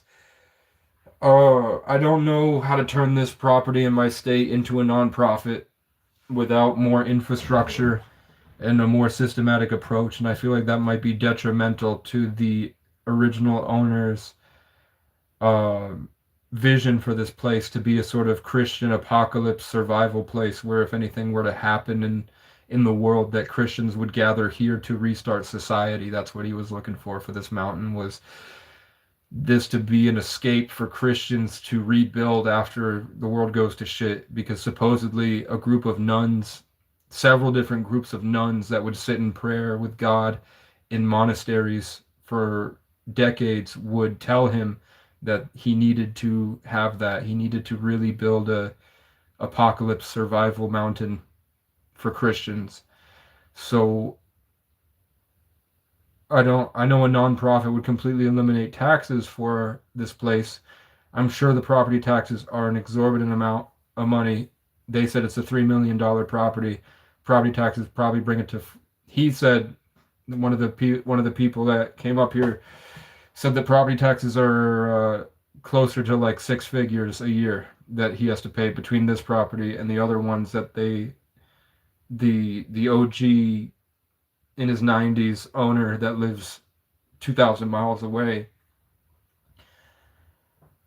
he has to pay every year. So if I can at least try, I asked God for help with current use, and then the next week I met a stranger. The stranger invited me to a church. I went to the church, and then the first person to walk up and talk to me was a retired forester that isn't now interested in teaching me about making honey and keeping bees.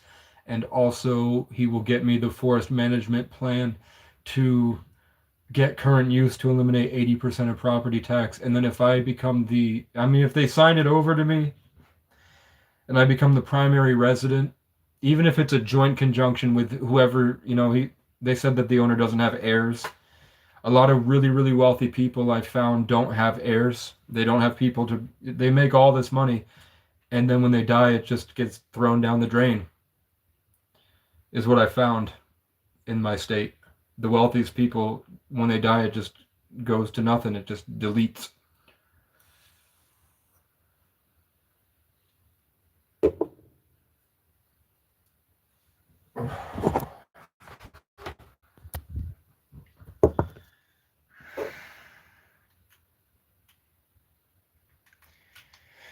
So if we work out a deal where I become the primary resident, then I can apply for a homestead credit, which with current use in the homestead credit eliminates taxes by 98%.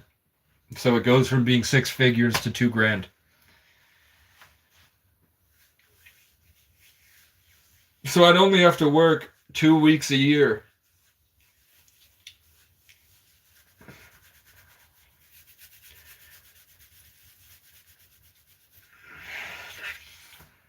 Tropicana. More tunnels under AZ than any other state. I'll believe it when you dig into the tunnels, man. Hey, but the chief of police in Brattleboro, Vermont was the assistant chief of police during 9/11, and she called out of work that day. And then she spawned outside the Jew tunnels and was preventing people from going in. After 9/11 happened, the chief of police didn't show up to work that day, but then when 9/11 happened, she was just outside the Jew tunnels, blocking people from going in.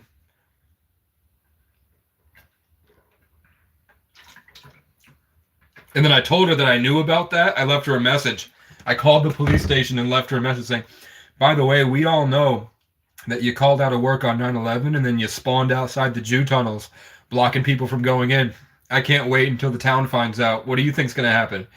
Beep. And then she announced her retirement the next day.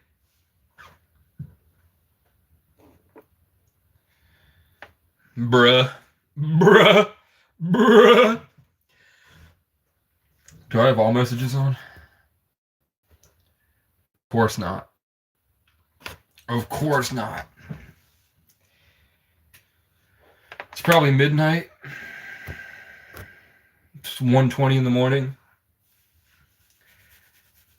I do have shit I have to do tomorrow. Drake, all that just for Drake to drop the worst shit I've ever heard in my life. The van is coming.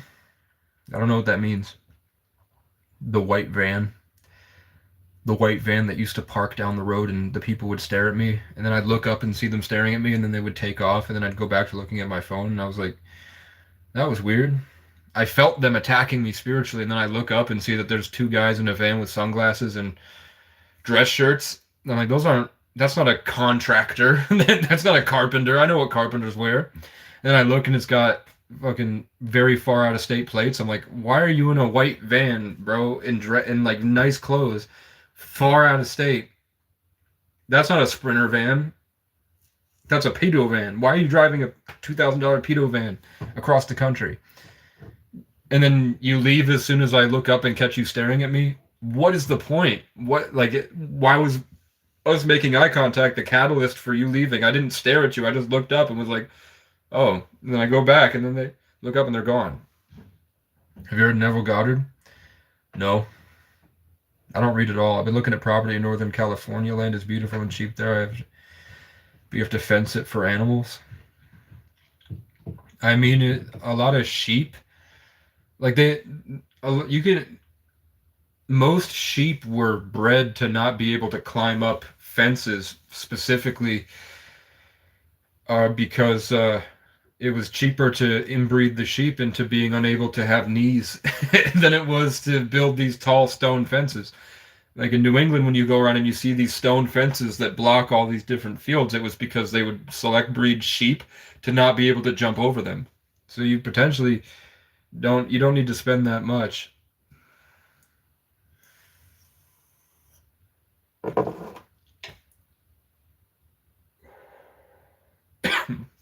But yeah, in California, there's not a lot of like. In New England, I can just go out into the woods and cut down a bunch of trees and just not tell anybody.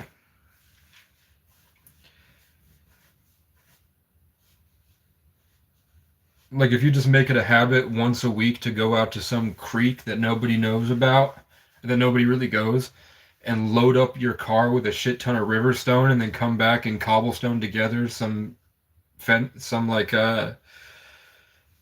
stone walls.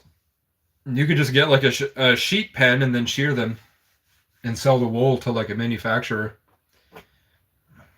And then with the money you make from that, you extend the walls as you go while you work on 6 different other means like bees and selling honey and brewing kombucha or making craft beer or whatever else you do at homesteads.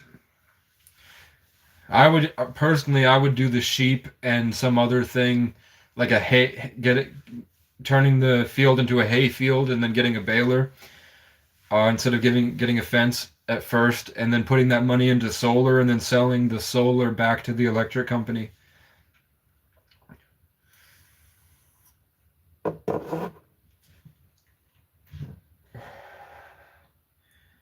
And then if this was 2 years ago, the problem is that Gen Zers have become so autistic that they've mastered the stock market. So that's probably not going to be going as well as we like. I wouldn't tell you to invest in crypto right now just because Gen Z has figured it out. So it's not as much money as there was.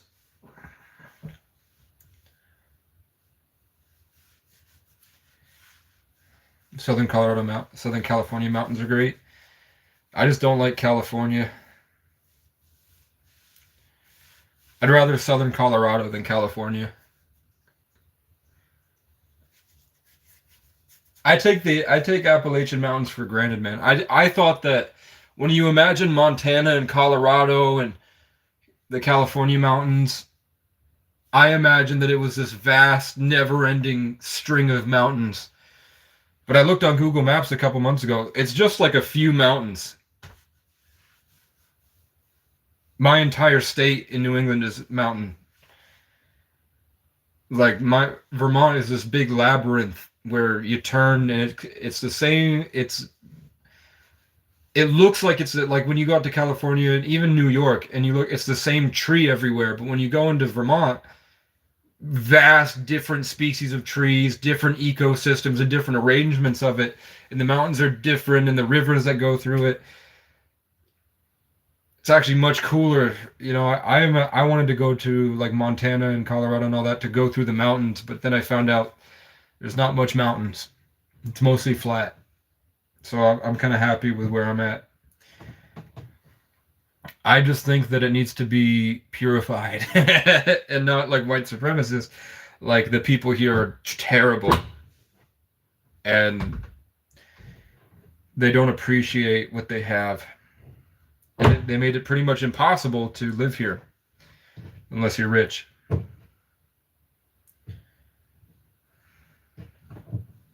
So I'm like their enemy number one. There's a guy that knows about Freemasonry that posts publicly about it that is also working to make it easier for homeless people to live here.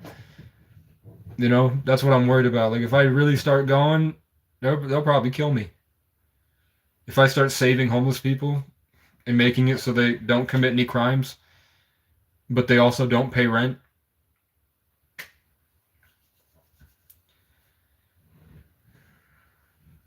No more money laundering through perpetuating crimes to leverage for raises through the justice system. No more perpetuating the idea of a homeless crisis to get hundreds of millions in federal funding every 5 years that never reaches the homeless people. You know, if I start saving homeless people, the state loses $1 billion every 5 years.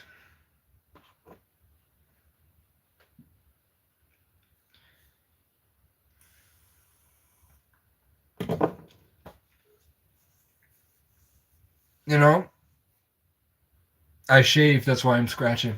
I shaved. It's getting the point in the ground. It's getting the post in the ground. It don't go into the rock that well. The auger on my tractor won't cut through rock.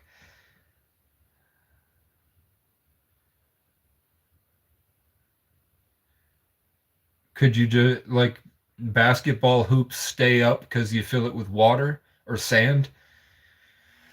Mathematically, could you get some type of steel that can't be tipped over by an animal and lay it on a long weighted thing in the ground so you don't have to put the posts in? And it's long enough that if a cow were to tackle it, because it's got the long weight disbursement on either side, it can't go. So you don't have to put it in the ground. You just lay it on something heavy. You like eating toes?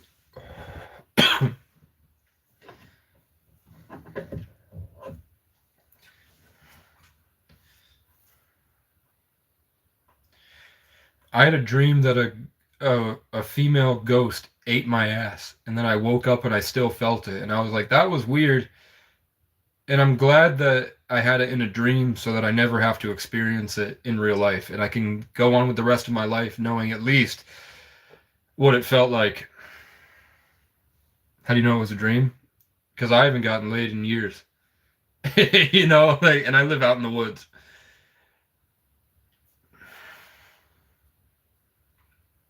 I haven't gotten laid since, somebody tried to pay me for sex in 2025 and I couldn't do it because she smelled bad. She wasn't unattractive, but there was just something about it. Marcus processed hash. Robert. Couldn't get hard or yeah, I just couldn't bring myself to do it. I don't know why. And she was like, "Is it me?" And I was like, "No. Have you seen the other ladies that live in this town? Like, she's driving me down the road, and I showed like, look at that fat, ugly pig woman. And like that is an inbred pig woman. At least you're attractive." To be honest, I think it was because I think at this point in my life I need love. I'm a Scorpio Venus, seventh house.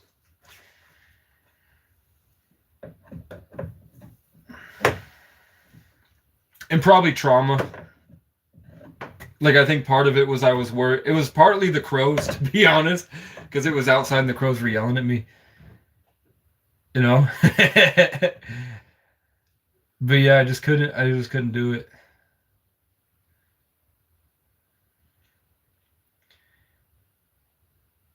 Can I see the emojis? I got a gal pal. Her channel is alternative homesteading. Search scout state. What do words mean, man? I don't know. I've dealt with many succubi, incubi, but I don't think I've ever gotten that treatment. I don't know. I don't know what it was, but I'm sure it was an alien and it made itself look like an attractive woman in my dream. So that I wouldn't immediately just kill it. Life be lonely, bro. I feel you. There's just not where I live. There's no attractive girls. It's like inbred here. They're all inbred, man. They look like freakazoids out here, and it's country, so they're all fat. I live in a state full of. But when you get to the southern part of my state, that's closer to the city, they got some baddies. They got some really baddies. Northern part of my state is all like inbred robot-looking weirdos that seem to have no life force at all, and they focus solely on darkness and power games. The southern part of my state, beautiful, spiritual hiker baddies. But then you have Freemasons that pick up girls on Bird Street and rape them and dump them and like kidnap and do rituals on them. And they go out and record themselves publicly molesting homeless women and then flashing their Freemason shit. And the judge throws up the hand signs and everything. The Freemason stuff. Brand battery reporters. I see what you mean, bro. You think like an engineer, you will do well in your homestead. Journalist, local dad, what is your height? I used to be 5'10" when I was 17. And then I went back this year and I was 5'8". So I'm like, it must be my posture, and I have some more. I used to have a six-pack and I worked it every day. I was a bodybuilder. But then like years of smoking and curled up in a den. So I think if I just get back in the gym, I'd probably just have compression and shit that I'll get back to 5'10".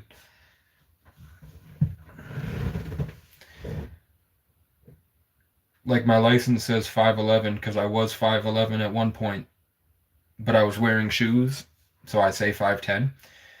But I went back last year. No, I went back this year for my physical to try to get a job at FedEx, and it said I was 5'8", and I was like, that's crazy. That's crazy, man. Shapeshifters and dreams are very real. One method, loophole of getting unintentional consent contract. Yeah. That stuff is real.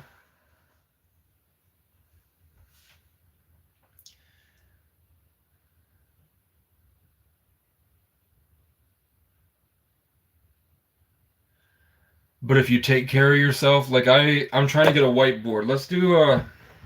Let's get this.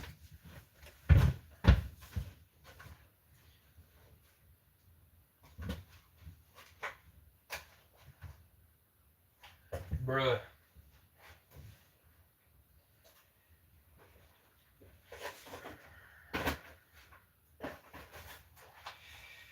Where's my pen?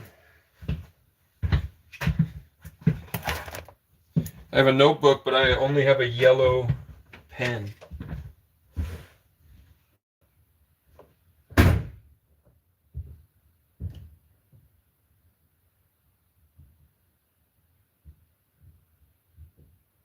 like that at all.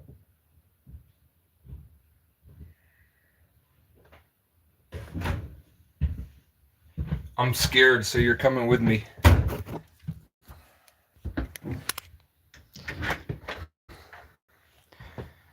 I forgot to close it. Sometimes I forget to close this door.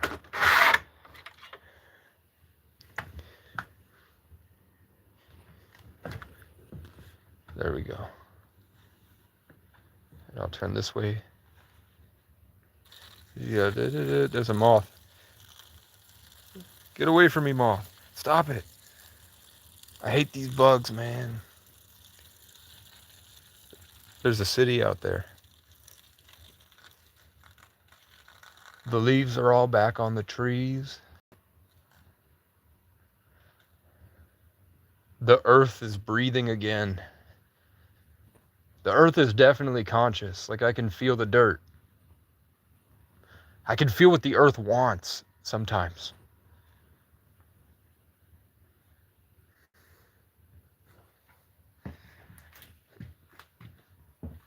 Like, I remember in 2024, we had like a drought, and I felt that the trees were really thirsty, and they were begging for clouds to come.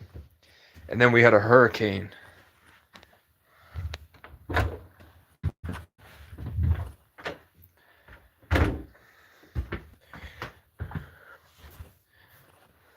Is there any black pens? I guess we can do green.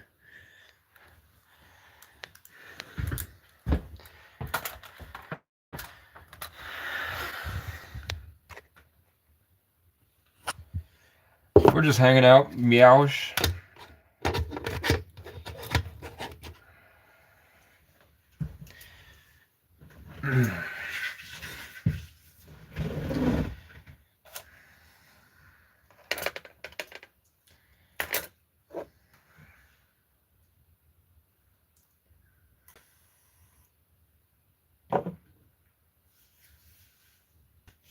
I'm waiting for a phone call on Monday to see if someone will have work for me to do.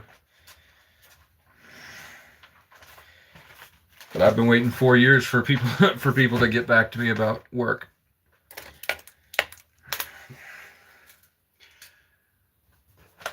So I already have it written up there, but I'm going to write it here again.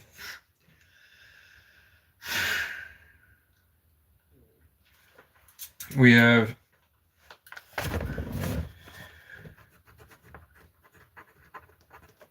trash bags in cupboard. I want this probably this under here, which I haven't looked in yet. I'm going to scrub that out tomorrow. Cabinet under sink. So tomorrow, I know when I wake up, even if I'm struggling with ADHD and the crows bother me and I can't function very well, I know to just run in here and look at my to-do list. So even if I can't remember all the things that I said I was going to do, I can remind myself with this list to do the cabinet under sink. Take the trash bag so I have to clean out car. Clean out car. Then move trash into car. Move trash into car. Then we have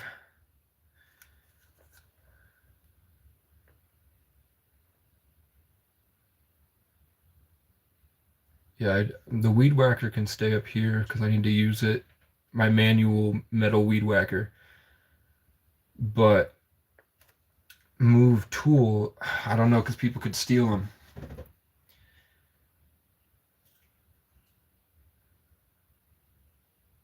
That's really what I need is a what do you guys call those? They're these big carpenters put all their tools in them and it's got a handle, but they look like a big bucket. plastic bucket. I'm just gonna call it Get Carpenter Bucket.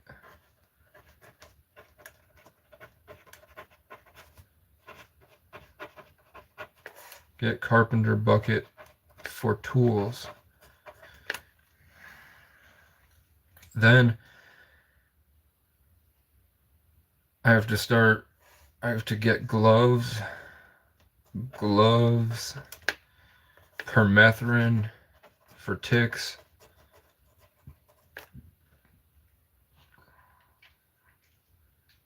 Then I can start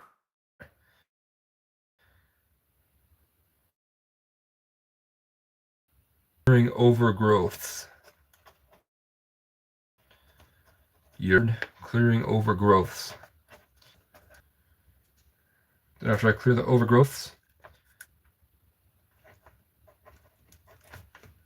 plant rose bushes. We have prickers that cover the whole property everywhere. I'm going to start systematically removing those prickers and replacing them with rose bushes. Because we'll never be able to, in my lifetime, we're not going to be able to get all these prickers out. But at the very least, if we, over time, and I'm going to eventually build an office at the base with a to-do list of all the different projects for the property so that when people come up here and they don't know, give them an opportunity to work with their hands and do stuff, like what I was looking for. If you show up, here's the sections of the map. I'll map out the property. This is what we've covered with rose bushes and eliminated the prickers. This is what's still left. So you just go to the rose bush section and you pull out by the root, that as long as it's got a little bit more of those roots that come out of the bulb at the bottom, it will grow back. So then you just take 10 or 15 of those with a garden cart, I'll leave, and go down to the section with the prickers, and with the gloves and the tools that I'll leave, you just go and start removing the prickers. I'll have a manual tiller. You just rip out all that garbage, and then you start planting the rose bushes there. So eventually they will overtake the prickers. So if we're going to have invasive prickers, at least ours will flower every year with roses. You know what I'm saying? Dogs are freaking out with that noise you just did. My dogs are freaking out with that noise you just did? What do you mean? Who got deleted? Mr. Grip Strength? AA pulled sponsors. Bringing cycling Greg Brittany increasingly trend. Badly virtual butter. Little electroport. Is it in timeout or not? You don't time out people like that, man, because it increases my reach. Let them do it, man. Don't go mad with power, bro. But if they're like overly talking shit, yeah, do it for like 5 minutes. Like, you didn't mute the person that said, homie, be schizophrenic. Y'all have to stop encouraging it. But you muted the guy saying random shit. Yo, Casey, if you watch Kyle Oda Manifesto, it's about a pastor that Kyle claimed was an alien reptilian shapeshifter, and they were harassing him and trying to recruit him to their organization. No, I haven't. I don't know how much I believe in reptilians. Tex asshole. I tried to commit suicide. I'm on Reddit. Somebody posted me on Reddit. That's dope. Can you post the link? Like, go to one of my posts and post a link. I want to read it. You didn't see the comment? Yeah, I have all messages.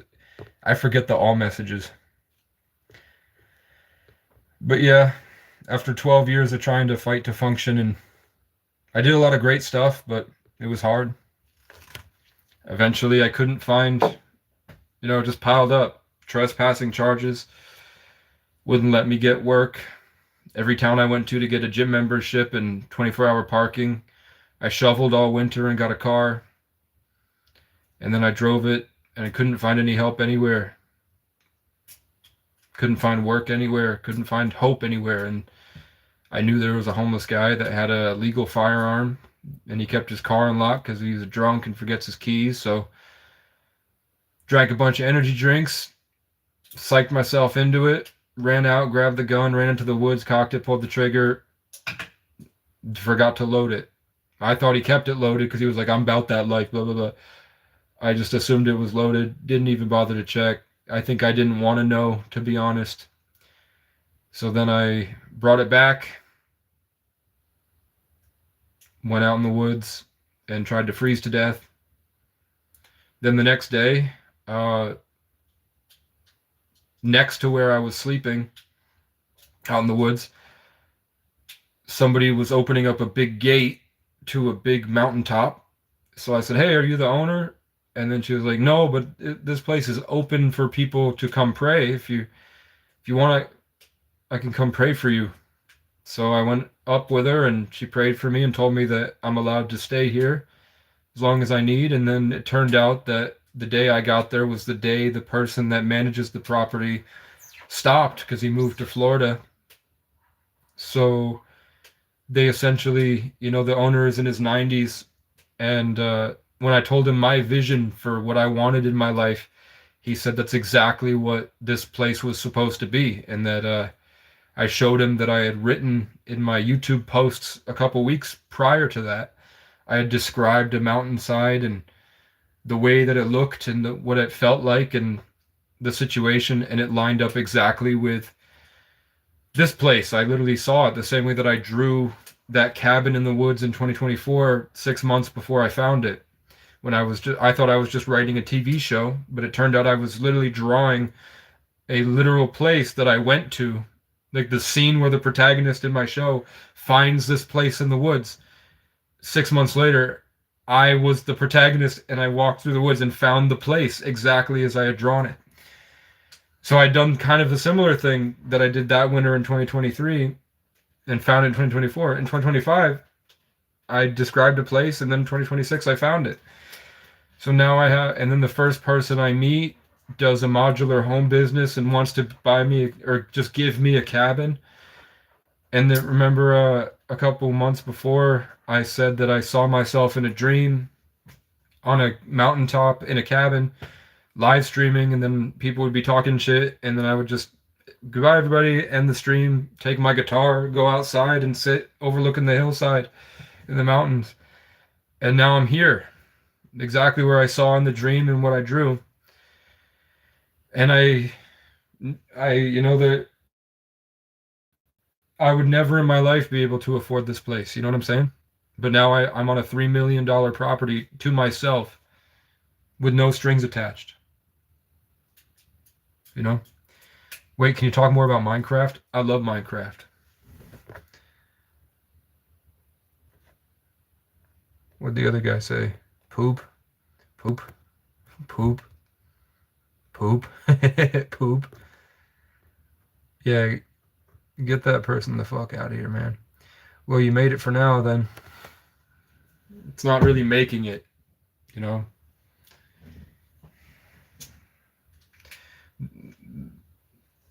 Societal expectations about accumulating wealth is just to create wage slaves. It's not really, it matters more about who you become and what you get out of life personally. Like at one point in my life, I could just open my phone and I had beautiful women wanting to sleep with me, and I would just pick and choose and cheat on my girlfriend. And sometimes I'd have 6 a day of like the hottest girls that you'd ever see in your life. Because as we get older, everybody wants the 18-year-olds, and they all wanted me at one point in my life. And I like this better. I like this better because I feel a part of the universe now. And the emotions and complex energy and the whole thing, it's so much better now that I understand. And I'm not hurting anybody. And what is real chasing money and chasing wealth and all that stuff? Now you don't get bitches. I get people that throw themselves at me crying, and I don't want to be a part of it because at the end of the day, they just want something from me spiritually. Like one time, a girl smoked weed and like threw herself on the ground and begged to suck my dick, and I was like, "That's a demon. That's a demon." You know, like that's not, she's not conscious. That's something. Because I saw that same influence get my parents, not sexually, but impulsive guiding towards destruction of my life and coming at me in a weird way when I feel like I'm just making better art. You know what I'm saying?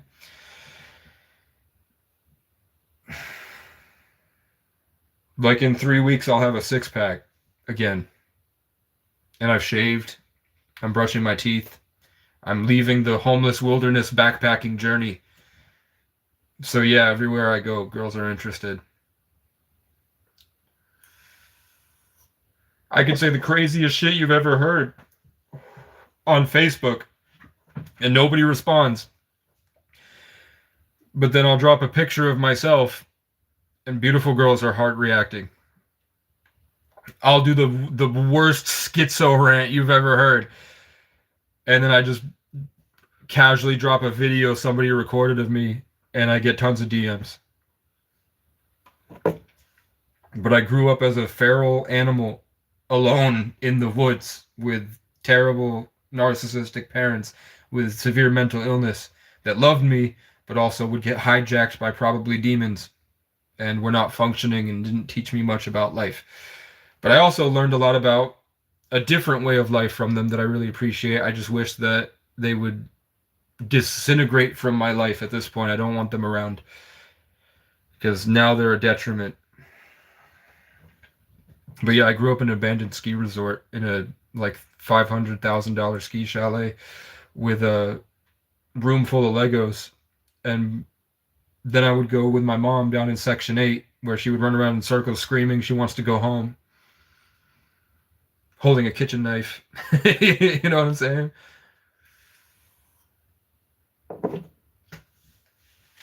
So I was a chubby autistic kid with Bieber hair when I was 13, and girls would spit at me and say, ew.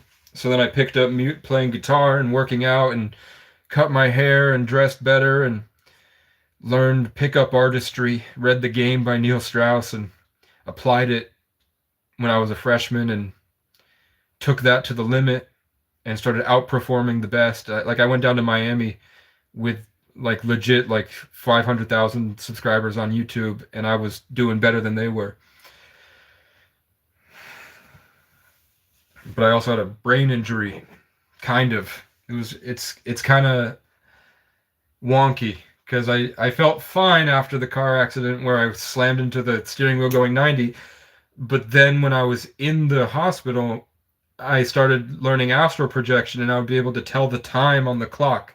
I would be in the room and I could astral project out into, I just wait there. I don't know how long I'm there for. And then eventually with the spiritual momentum, I can get through and get over to the clock and see what time it is and see what's on the paper.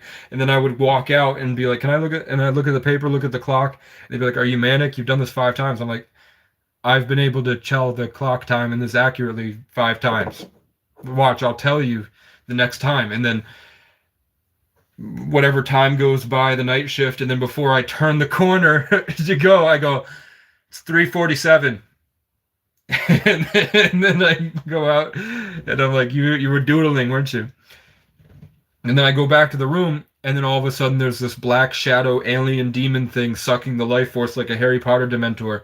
And then after that, sleep paralysis, awake for months. I couldn't think, I couldn't move, I couldn't speak. I'd wake up freezing cold and 90 degrees. I would just like be trying to get it back, fighting for as much as I can because I'm regressing into a vegetable suddenly. Girlfriend, my fiance was giving up on me and leaving me as a vegetable in the passenger seat while she'd go to other guys' houses, and I have to sit there like this just trying to get back into my body after that. And then my cat would start to freak out, and then I would feel like something was going to happen, and then I'd look at the window because my cat's looking at the window, and the same black shadow demon thing would crawl through the window and crawl up to me and attach it, and then couldn't move for weeks. Just laying in bed freaking out for weeks. I'd black out and try to kill myself all the time. So I say it's a brain injury, but really I don't know what the fuck that was. And eventually I got over it because I was in the middle of the woods in 2023 and it opened the tent and tried to do it again. But then a violin started playing from heaven and a woman's voice said, "Tell it you love it." So I imagined myself loving the thing and it just politely, okay, closed the tent, left, and I never had that problem again. Briars. The only Briar I ever knew in my life was a prick. And he used to call me a faggot. And then it turns out that he would slather peanut butter on his balls and let the dog lick it.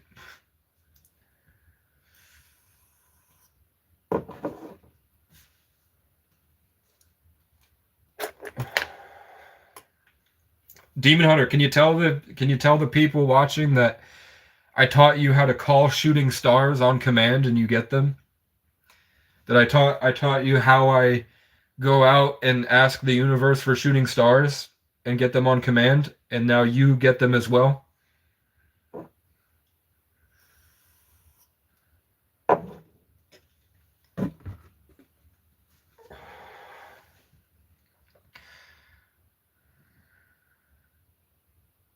No, my personality changed to more aggressive from years of bullshit and trauma.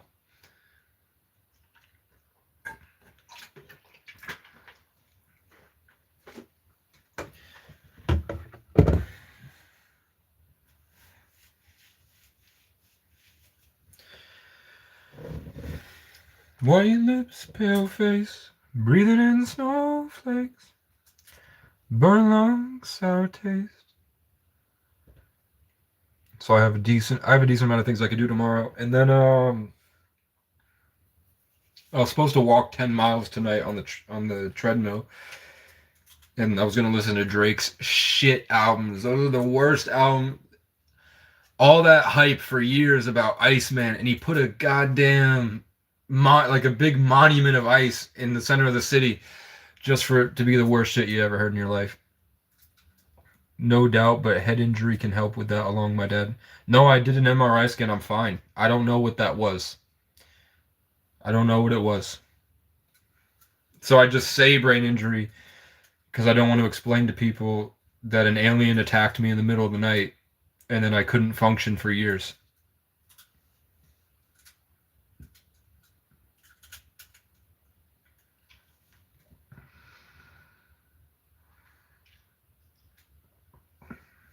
Until literally some type of angel from heaven taught me how to make it go away. And then it did.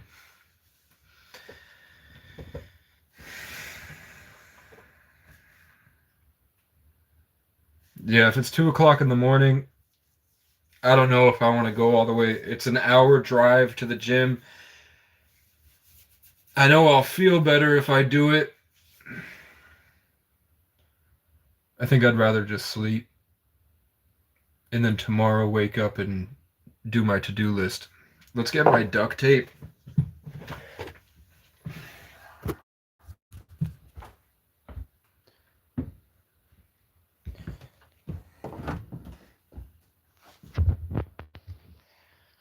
I've closed the door. Yeah, it smells mold everywhere in here. It's bad. I'm going to have to scrub the whole thing. I'll have to go get more spick and span. And then I'm getting permethrin. And I'm going to dump permethrin in this.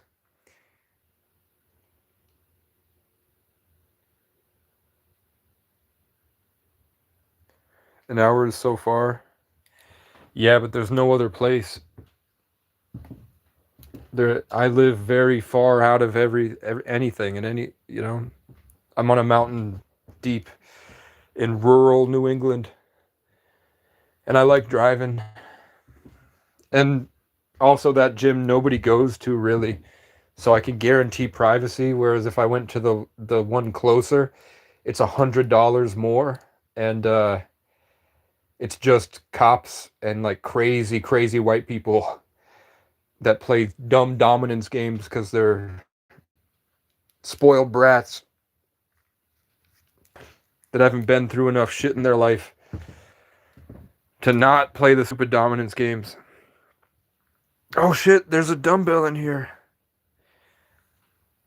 I don't know. What do we put on this fabric? Because it's probably mold deep in the fabric too. It's been 20 years without anybody in here. And I'm like, either I have to seal that off or I have to like peel it, spray some type of shit in that. Because the mold's coming out of the vents and shit. The water comes down through that. Like, that's black mold right there. All of that's mold in there.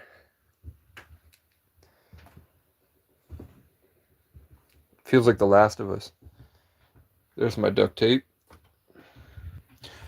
I had kitchen. These are small kitchen trash bags. What up, Jesus? That's not actually Jesus. That's a depiction of Michelangelo's gay lover.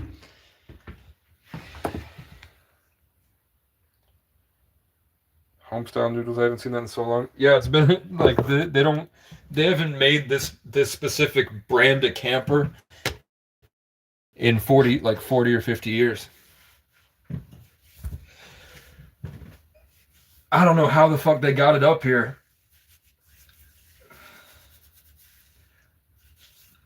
Oh, that's what I should do. Because it rains so much, the mud has sunk in on the trail to get my car out.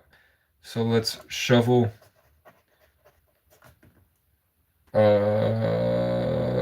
muddy road. Pat that shit down. And then, I mean, really, I just have to haul a few more things up here. And then I can deal with the car being down the mountain. I don't have to bring it up here for anything. So just a few more trips, and then I'll leave the car down there so that no more mud. And then we're going to rip this off. And this is how you make progress with severe mental illness. But really, I think it's just loneliness. I think it's more loneliness than mental illness at this point. It is probably, as soon as I say it's probably not mental illness, somebody comments psychological and spiritual warfare. To make you forget while I'm talking about how I prevent that. Literally, you comment that as I'm talking about the solution to that problem is writing it and putting it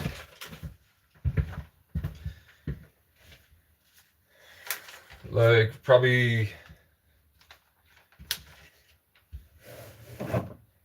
right here.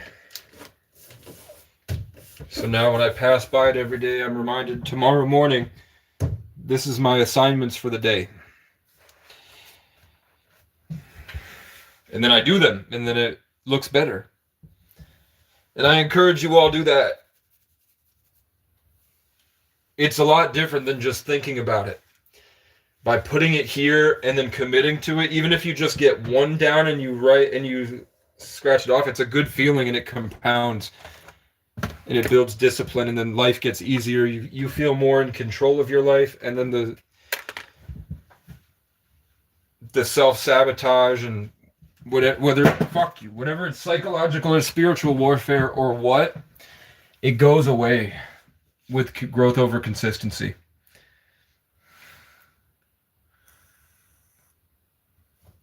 No, it's bolted in. It's bolted in. It's you can't take the cushions off. All right, there's nobody here. Or I was talking too much about progress and saving yourself, and YouTube purposefully makes it seem like there's nobody here. Is there anybody here, or is it no people? Sometimes YouTube Live, when I get really into growth over consistency and fixing spiritual warfare and that type of stuff, and like making your life a lot better, YouTube will purposefully like not tell me how many people are in here. That's what I'm saying. Like, you guys are still here, but it showed that there was nobody here when I really got into actual solutions to fix your life. And then when I really got into like breaking out of the matrix and spiritual stuff, it started spamming earlier in the live stream. I was like really getting into how to free yourself actually and heal and function with a higher level of awareness and like the actual tools that you need to do it. And then my phone, I looked at my notifications and I wasn't getting any notifications at all, but my phone just kept spamming the notification sound. And then a bot in the comment section kept going off trying to like, distractions. It's weird those cushions are bolted in. It's pretty normal for RVs, like campers, because if you imagine like you're driving and you hit a bump and stuff, so like it's sewn into the wood and bolted in, so that there's but I know that it looks nice and put together, and this is old. So when I think about taking that stuff out and then putting in like nicer couches, it starts to give the aura of like trailer trash for some reason for me. It starts to make it feel more like a junk trailer, even though it is a junk trailer. But when you walk in, it looks like it's supposed to be there, and it's all put together like that. It feels nicer to sit in for some reason. Maybe you can use a shampooer on it. That's what I'm saying, but I don't know if I gotta.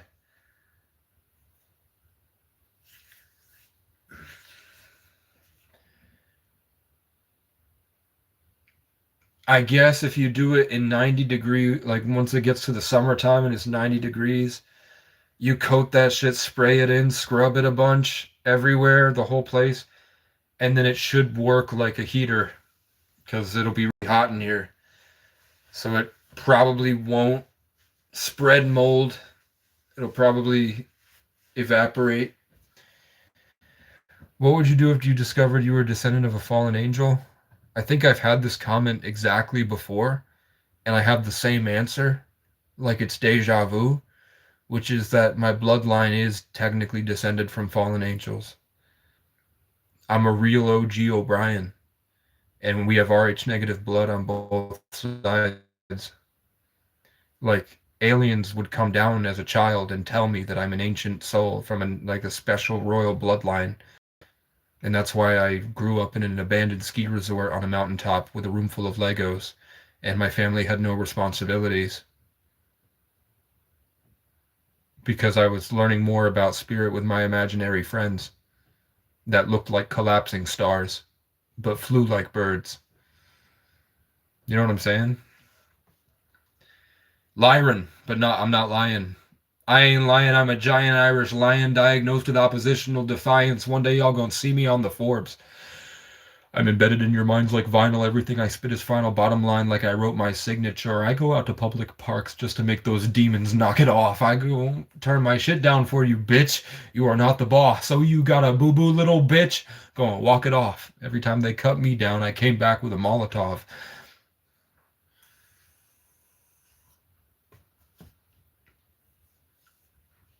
You know, it's just like a golden light of like ancient something that comes through me and my dad. And when we feel it, the world around us gets really violent.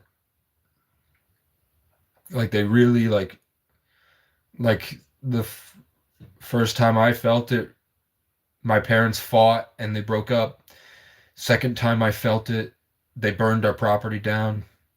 Third time I felt it, corrupt cops staged a crime on our property and tried to beat my dad to death and they ripped me out to make me watch.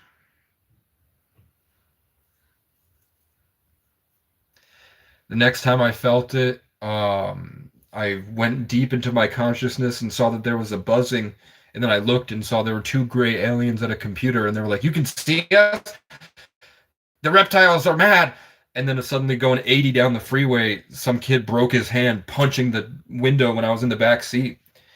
And then we went to the Big E, and then and some type of etheric being came up next to me, and only I could see it, and nobody else acknowledged it. And it said, "I need you to turn around and look at the sun." So I turned around and looked at the sun, and it said, and I'm 14 at the time. It said, "That's not a ball of light in the sky.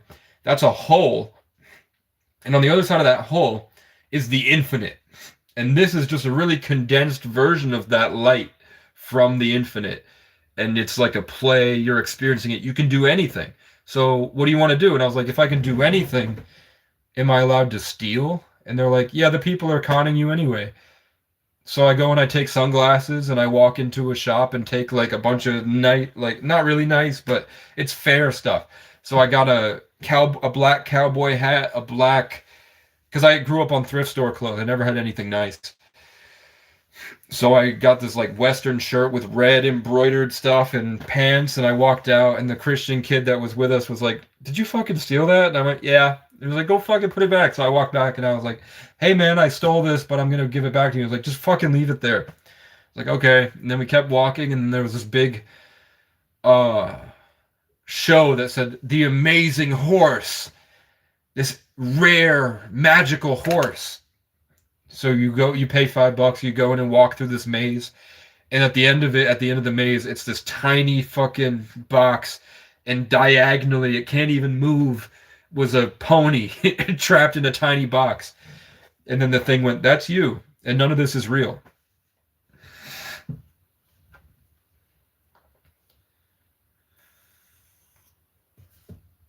And it was in the year of the horse, and the people that I was with, their last name is Irish for magic horse. And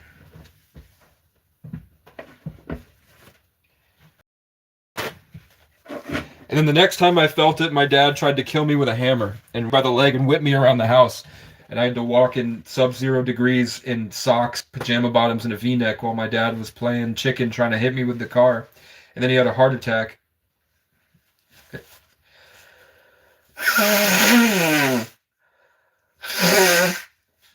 And then I went into a homeless shelter as a child, and I have been homeless since.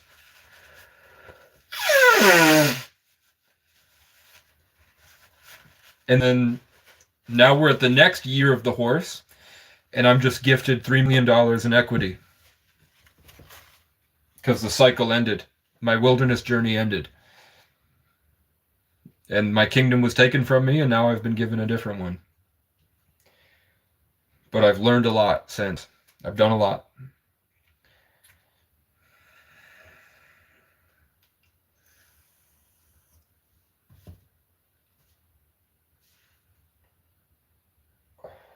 So I said, are they there? And then I heard a woman's voice say, "They're not happy with you." And I said, "What would make them happy?" And they said, "If you stop jerking off." I'm like, "Okay." Okay. All right. You got me. That I can bring the energy back and stop wasting it and start building upon it and start to grow spiritually. And then they want me to use symbolism to surround my camper to prevent the energy attacks.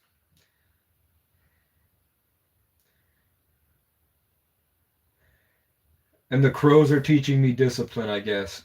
I just raised my vibration, thought about the crows attacking me, and then a crow cawed in the middle of the night on the other side of that hillside. And I felt it because it was communicating with me, but because I'm usually so trapped in between realms that I don't really pick up on the exact signals that it's sending me when I communicate with nature.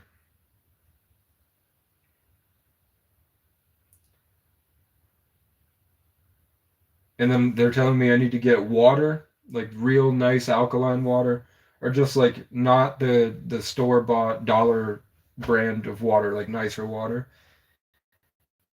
And I need to keep it in here so the plastic doesn't get degraded by the light.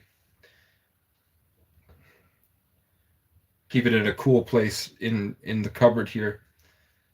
And then I need a medicine cabinet with omega-3s and multivitamins, boron, vitamin D, and zinc.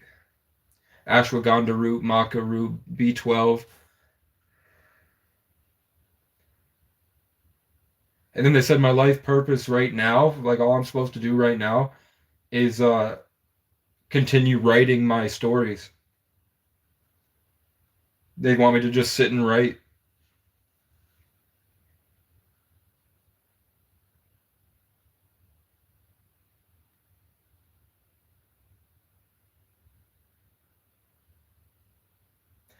And then they want me to build a big stone platform in the hayfield to prevent ticks and have a place because of the organization of energy with the hillside. It's better to get into a certain creative and spiritual space at the bottom of the mountain rather than the top. So they already had a place sectioned off that they've assigned me to build, and that's why I now have access to a lot of stone for free.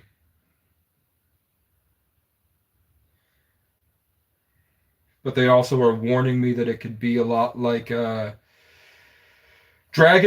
DLC in Skyrim, where Mirak was getting his followers to build the wrong thing, so they want to make sure that I don't get led astray by the enemy. And that's kind of why I smoke, is because I don't like to live in that space, and because I just processed a lot of energy with a lot of higher vibration, my body wants to get rid of the garbage, so I have to fart. You know what I'm saying? And I don't like human connection at all. I think people suck, and I don't like feeling their energy.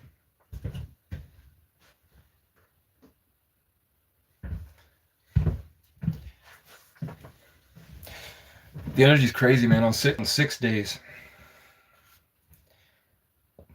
We're leaving the 6th day and going into the 7th, so we're raising into higher levels of intelligence.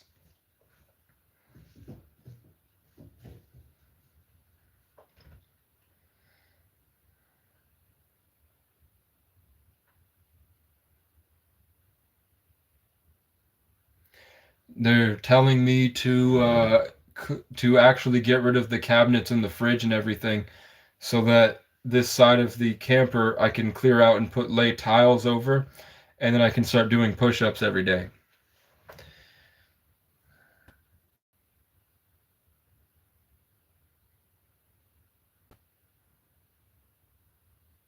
If you go look at a picture of Brian Boru, the painting of him, he looks just like me. He looks just like my dad. My mom made my nose go a little bit more buttony, but my dad's got the exact nose. They look identical. My dad is literally identical to the ancient king descended from aliens that we're named after.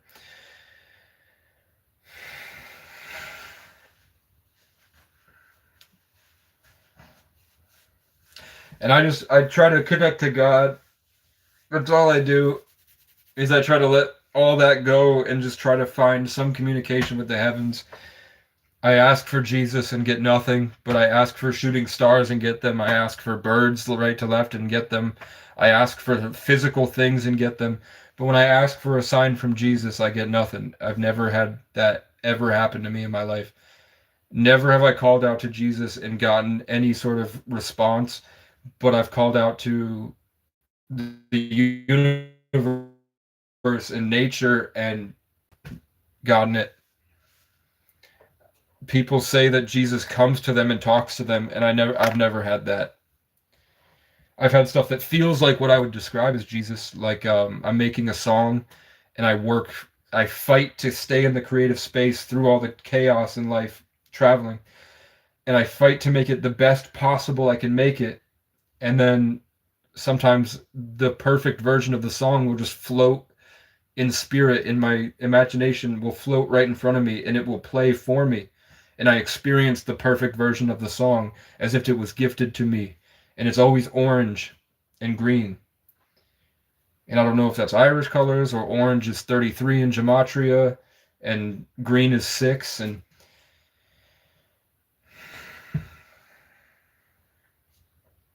so that could be God, but I've never heard the Celtics are fallen angel bloodlines. I can believe, though, because red hair runs in Celtics.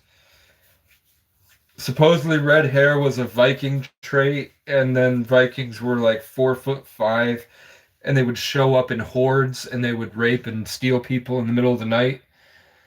And then bring their slaves to Persia and sell them to Jewish people, and that's what became India. Was originally there was black people there, but then with Irish slaves that came over, that's why they got the straight hair, and the music changed to sound to the Irish melodies and scales, and the flag even is the same colors. Um, but yeah, before that, the Irish are the true Israelites in the Bible that says the world will come against them and eventually they will take over everything. It was more that, the world came against them for thousands of years, and then they would be like, fuck this noise, and then they left around the world and then fucked their way into the bloodlines of everywhere. Everybody's a little bit Irish. So now we're at a time where that dormant epigenetics and connection to our ancestors are awakening. So we're taking over the world or inheriting the earth. But Jewish people have corrupted that and said that at one point it was the Jewish people talking to aliens and demons and shit. And the Jews say that they slept with those things and made like bred with those things and enhanced their ability to deserve the world. And the Irish said that we fucking fought those things and we hate those things, and in rebellion spiritually against the world, we gained a higher level of spiritual intelligence and connection with nature in that war against these higher dimensional entities, or the Tuatha De Danann, or the Dan. And that's what gives us the power to this fiery Irish creativity and rhythm.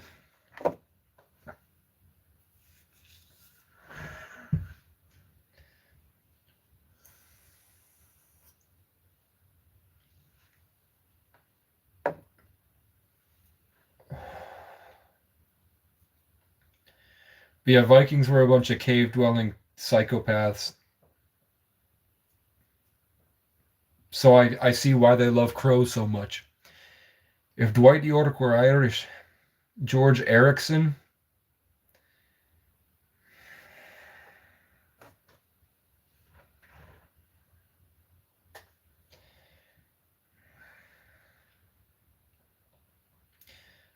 I don't know who Dwight York is. Vikings were only 4'5". Yeah, they were short. They used to call them goblins.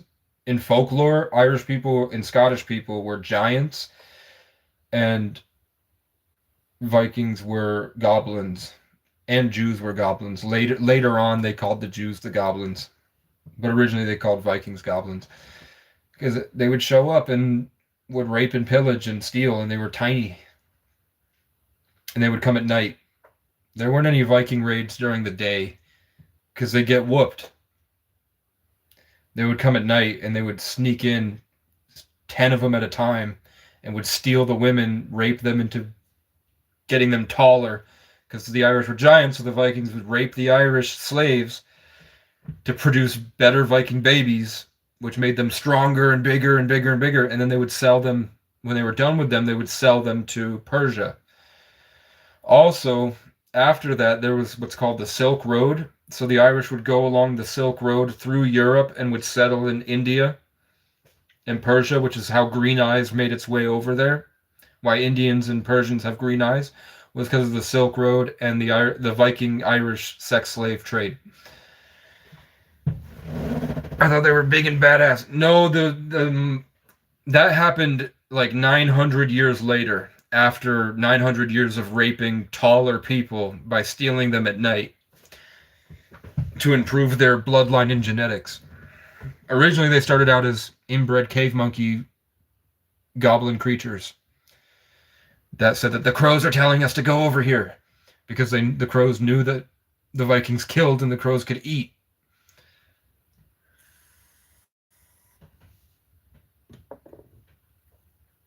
The corpses.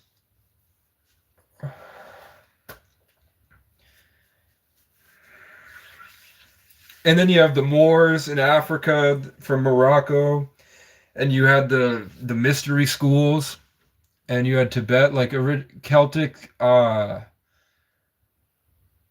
reason that in the new Avatar Aang movie that got leaked, they have the main antagonist wearing with darker skin and Celtic blue woad blue tattoos for the airbenders, was originally because through the Moors and Celts that made its way up into Eastern Asia. and the Tibetan monks and everything that they based it off. It was originally Celtic Druidism that transcended into enlightenment. But it all stems really from ancient Egypt because that was their societal black box for the world. Like you can find, it proves the universe is created by God. That's what the pyramids are really about. Because through the dimensions of the pyramids, you can find the Fibonacci sequence in the golden spiral or the Higgs boson 10110 or 0110110 or whatever it is, that pattern of code that from the Big Bang that created everything afterwards, that golden spiral, like snail shells and leaves and hurricanes, and that golden ratio with the mathematics of the Great Pyramid. You can find the distance to the moon from the Earth. You can find the circumference of the Earth.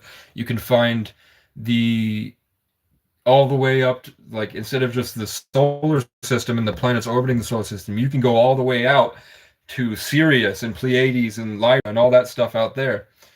You can find with just the dimensions of the pyramids. Imagine what's below the pyramids now that we know that there's like a mile's worth of stuff below the pyramids where they say that there's a spaceship at the bottom. And I think it's because they left it at a point where they knew civilization would get to a point where they could actually get down there, so they structured the level of information they're giving us to the ability of the civilization to reach it, assuming that with technology eventually comes morality, so they will deserve what's at the bottom, and if they don't deserve what's at the bottom, they will destroy it.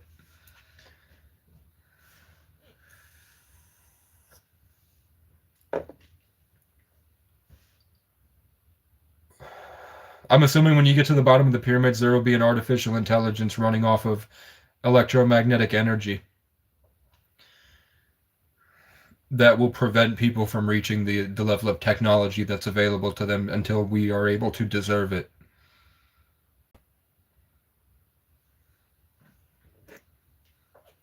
And if you look in the pyramids, you see dark-skinned African people, but you also see Native Americans with the feathers on their arms and the turquoise necklaces and the tight dresses, and they're not dummy thick, and they have the eyes of Horus that went on to be Asians and Tibetans and Native Americans, but the Native Americans still practice to this day in the Plains tribes that have DNA present in North America for over 200,000 years. Look what we did in 100 years. You don't think we could have done that 1,000 times by now? And that we probably just get taken up into the Galactic Federation and leave the monkeys behind?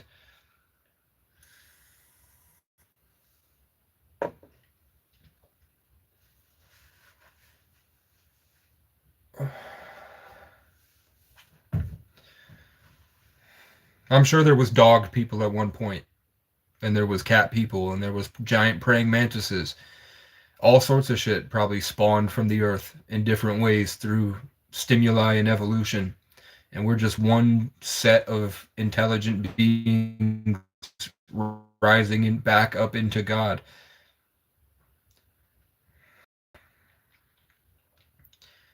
They're fixing to have the reset the last time they did it, that they killed the Tartarians. I don't have any proof of that. You know,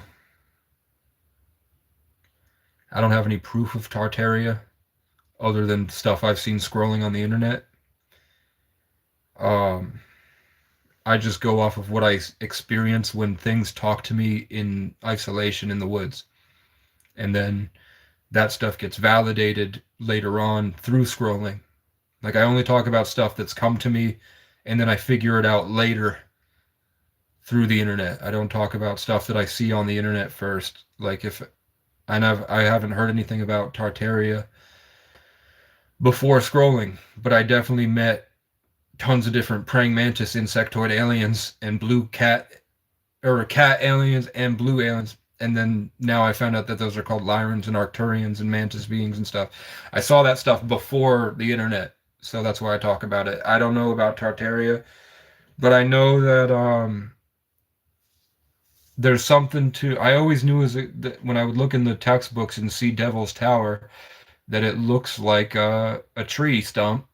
So I knew in the future they're going to, through archaeology, they would figure out that those are fossilized plant cells and there used to be massive trees. And then I found the that picture of what looks like a petrified giant axe on what looks to be a giant tree stump.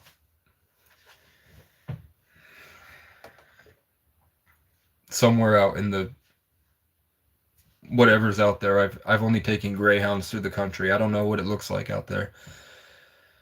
I walked through Phoenix, Arizona, and stayed just outside the bus station, and then I took a bus and walked to Scottsdale, and then stayed a night at a hotel, and then went back. I don't really know what's out there in the world. I've like driven through New York City, and one time we parked and went to Central Park for the ball drop or something, and other than that, never really been to New York City. Like I went to a show when I was 17 once and we stayed at a hotel, but other than that, I didn't really, it was nighttime mostly when we walked around.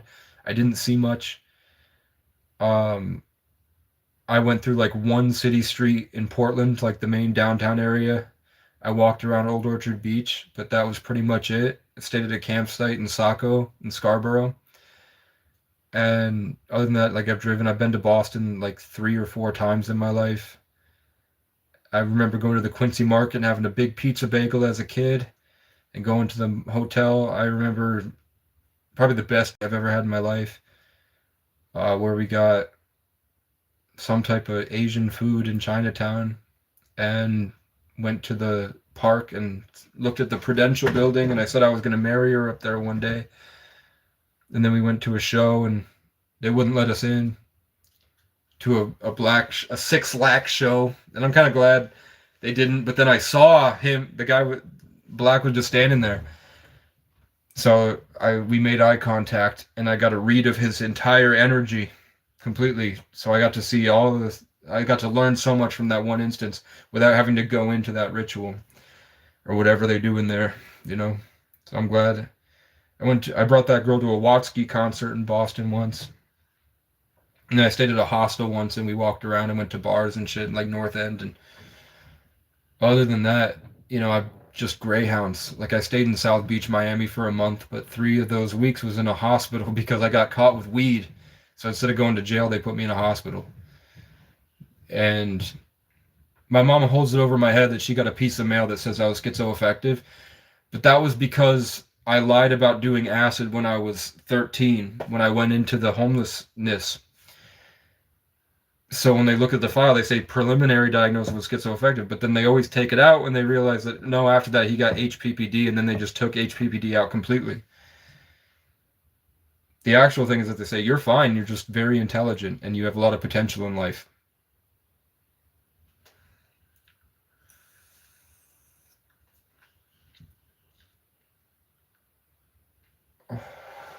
The world is ending, what do I see happening?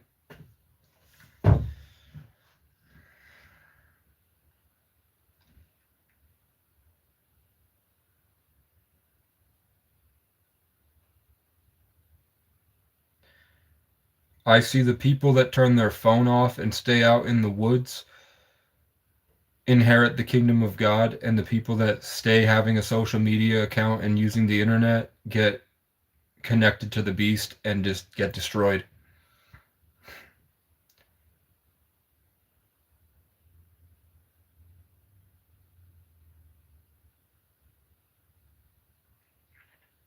The people that do the work in isolation out in the woods will be fine. The people that don't will not be fine. Do what's up, man? Where have you been? I tried to shoot myself, and I went out in the woods for a couple months. That ain't gonna be me. I'm out of here. Good luck.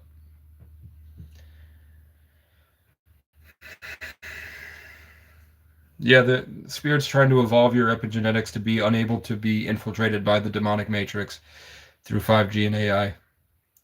And you can only do that when you stop having a cellular device, which is lonely and crazy, and you'll go crazy and you'll be lonely, but it's the only way. I don't know how I'm going to do it. I'm addicted to my phone. When I start to connect to God and my service stops working, I lose the connection to the God on purpose, just so I can connect back to my phone to keep watching YouTube.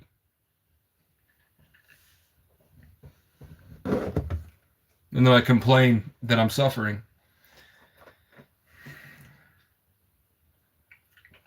Your brother died from what? It's very respectful, Cheryl. He woke up one morning in 2025 and said that God told him that they're coming to kill him, and that if he doesn't get away from his mom, they're going to kill her too. So they put him in the hospital for psychosis. When he got out, he took 5 steps, slipped on the stairs, hit his head, died crawling, froze to death at 8 a.m., and my entire hometown drove by him laughing, posting on Facebook, another junkie getting what he deserves, because he had his hood up and he was tall. They assumed he was an adult, but he was 22. And 3 weeks prior, I had a dream that an angel killed him because he was trying to steal my energy. He was at the top of a hill going, "I'm the king, I'm the king, I'm the king." And he was ripping the fire from my heart and taking it, and then an angel just killed him. And then 3 weeks later, he's dead.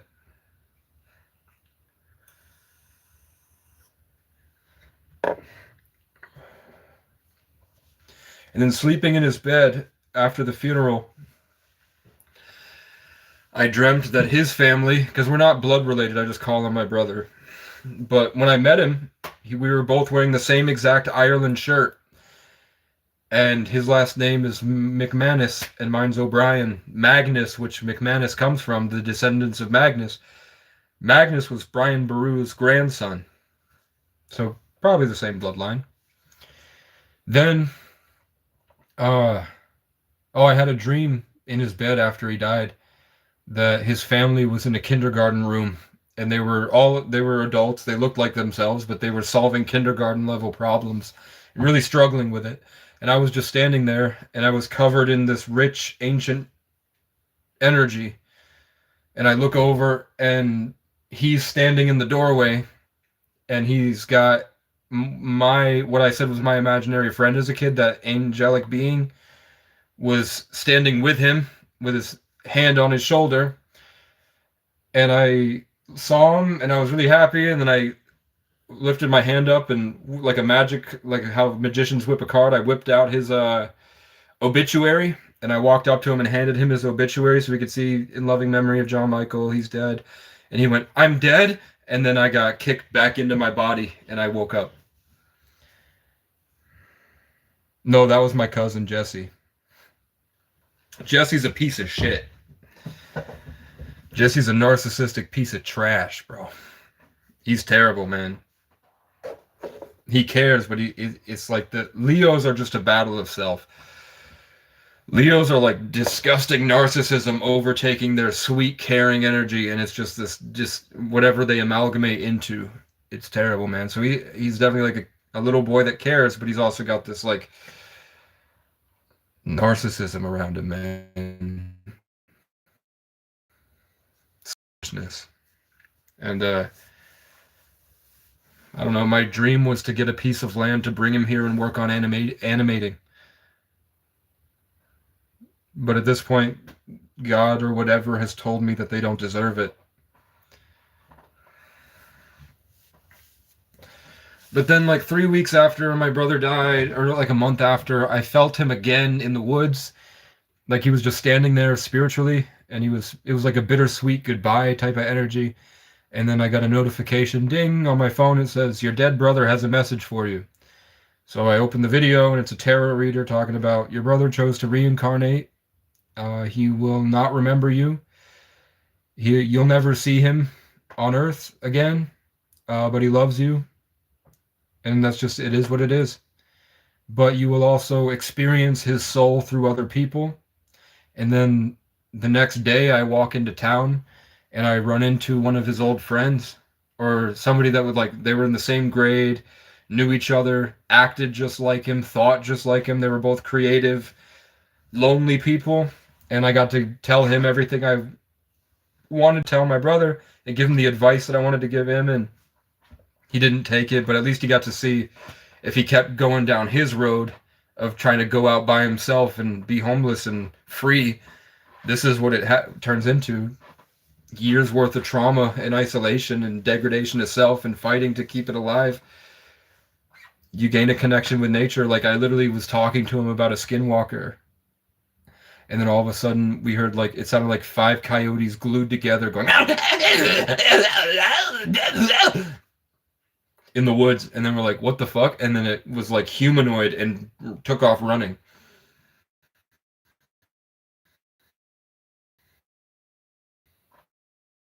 So I'm Iroquois too, bro.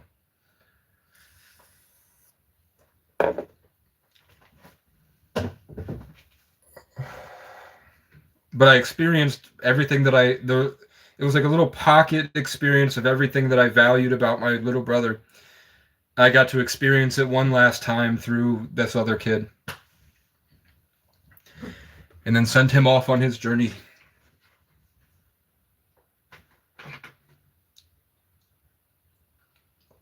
How am I feeling now?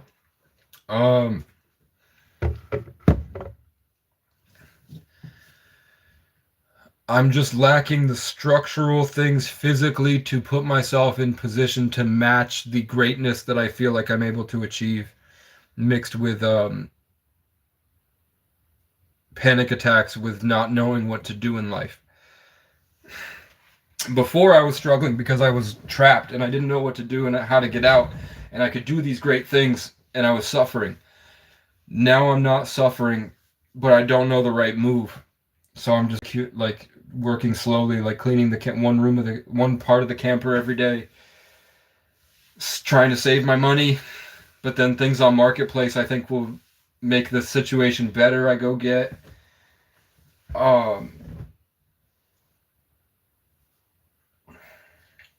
I think with a gym setup, a solar panel, a portable power station, and a computer, and everything in the camper is cleaned and organized, and I have a gym set up outside,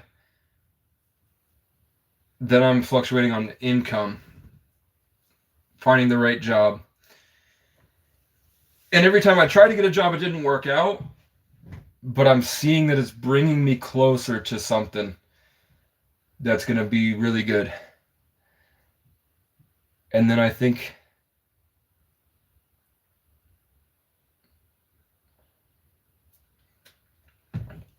this should be evident that what I like selflessly giving everything to try to help other people doesn't do anything. They don't take the advice, they don't apply it, which is a lesson that I've had to learn my whole life, is that you can only lead by example. Trying to throw myself into saving other people never saved anybody. Like mainly the thing that people get out of this is that it gives them comfort to continue on with what they're doing in life. How many of you are taking omega-3s, fasting, sunlight probiotics, walking a few miles a day, sitting out in the sunlight by yourself, cleaning your house? How many of my subscribers do you think actually did that? Probably none, but at least at some point something about me helped them get to somewhere better. So, you know,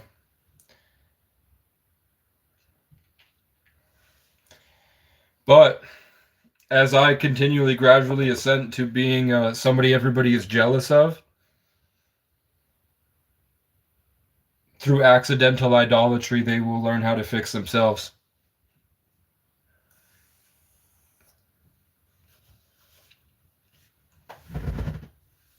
The Sagittarian way.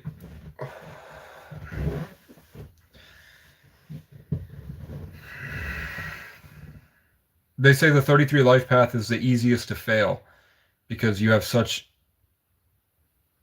huge responsibility.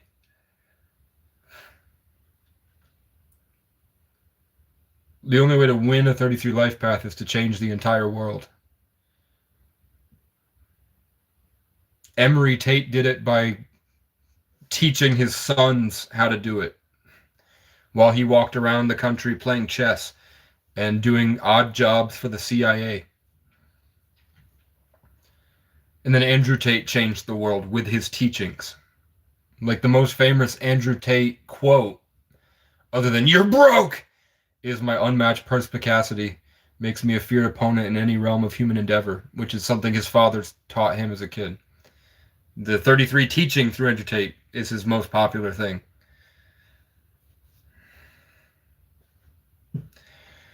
GG33 changed the world by bringing numerology back into the spiritual space, and then showing that being a Capricorn snake means that you're a wise piece of shit that falls to his own self. So he became a fat loser, bitching. XXX Tentacion changed the world with his album, and then he died, which made headlines across the world. And then obviously Jesus, which isn't a 33 life path, but he died at 33 as an allegory for the Kundalini awakening up the vertebrae and opening up the mushroom in your mind.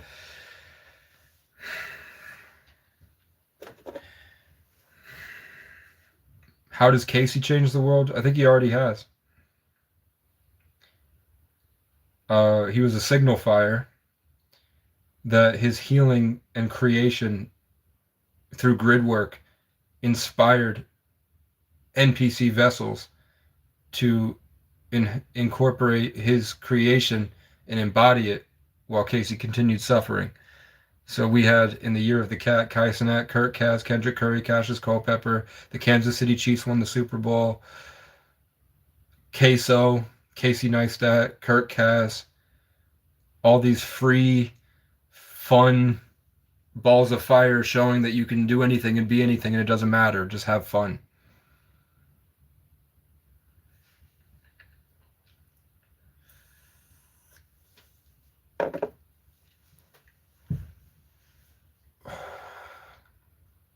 And then Loki, in the show Loki, with the help of Casey, whose original name was Frank, and OB, or Ouroboros, or the 33, and Kang the Conqueror, or KC, work together to bring nature, or Loki, into becoming the Tree of Time, or the god of stories, or God, or the manager of the entire multiverse.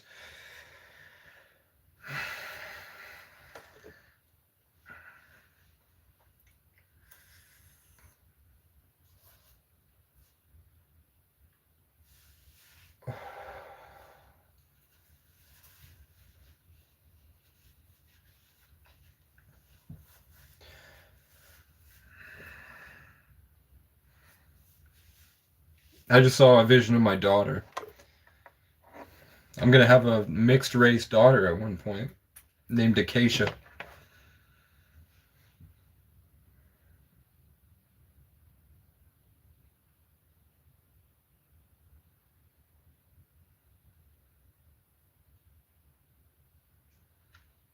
I didn't see my daughter, I saw my wife, or like a girl for me.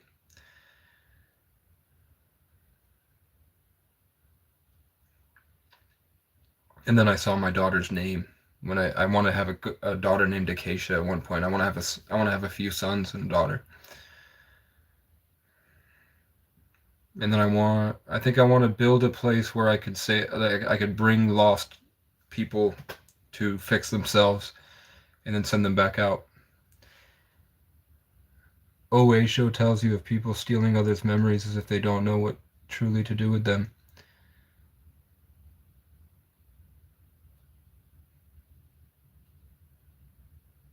I don't know what that means.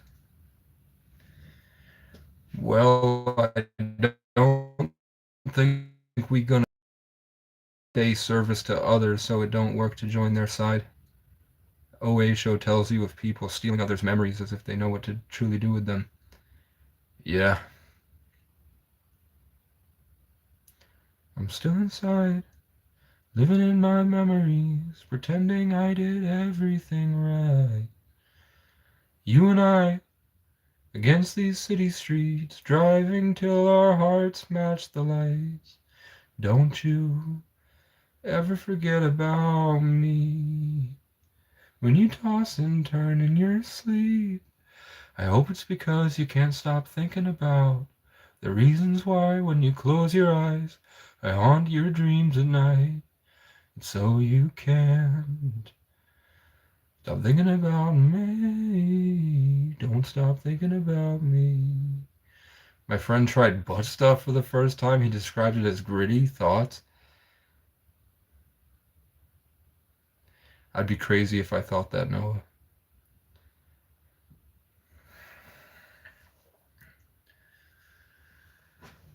It's 2 in the morning.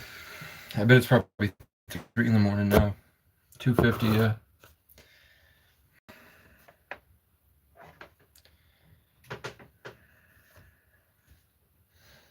Did I finish my Tropicana? No. What idea is a fridge is not actually built correctly? A cellar is almost if done correctly. If you were given the opportunity to change the world, how would you do it?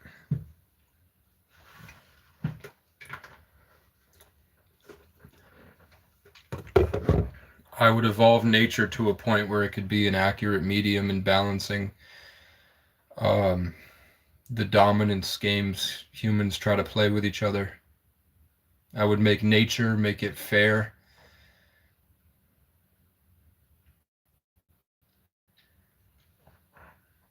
I would bring the tree of life from paradise, or the acacia or the casey, into this realm to infest or incorporate into the human collective consciousness to prevent the psychosis that brings war.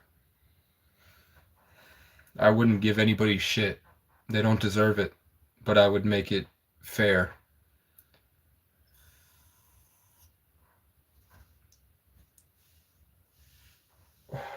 I would come into this realm and I would suffer homeless for decades, and nature would learn from me about people, and that would go into its collective memories to work with people in the future.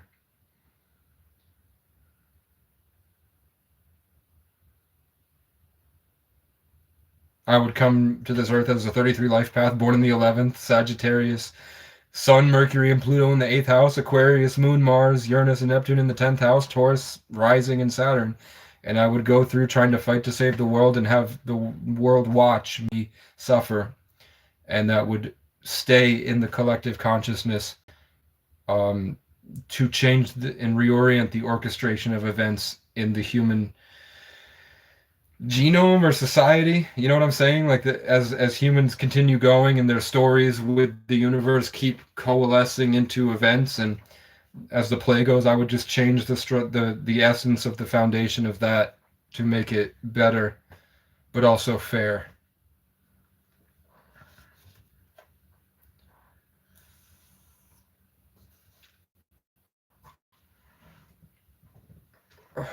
So if you strayed from nature or God, then yeah, you would go through a different type of whatever, but the more willingness you had to learn from nature and the wisdom of nature and the universe, the more you would learn about stuff like this, and it would have been enhanced by the Casey story.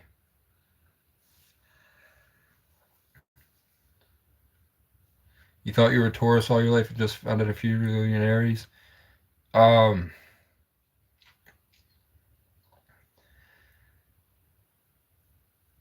Technically, I'm a Scorpio Capricorn, which makes more sense, but Western astrology hasn't accounted for the change of the positions of the planets. But also, if you think about it, it's by design.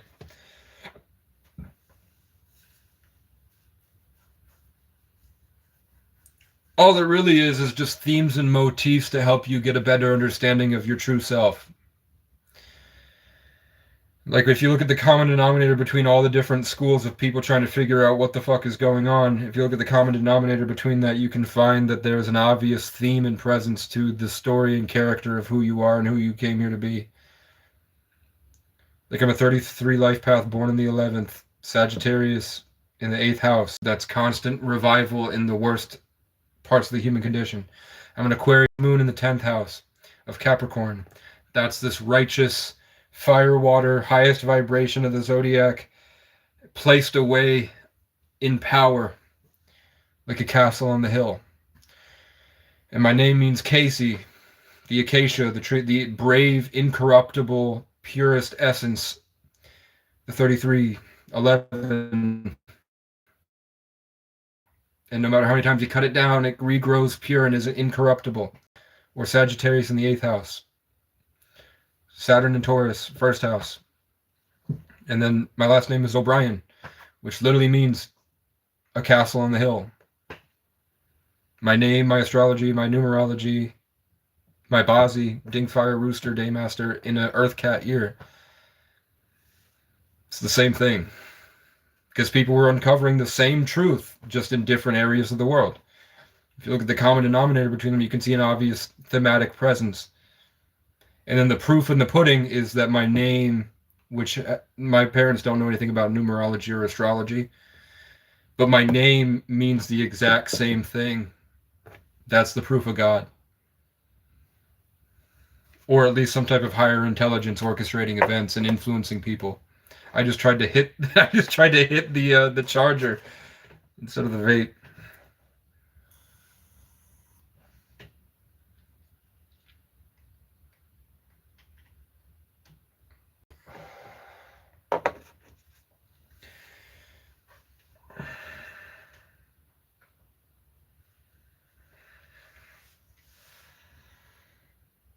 What do you think 420 is? Aries or Taurus?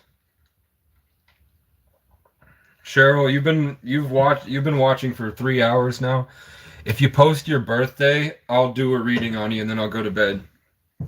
Just post your full birthday.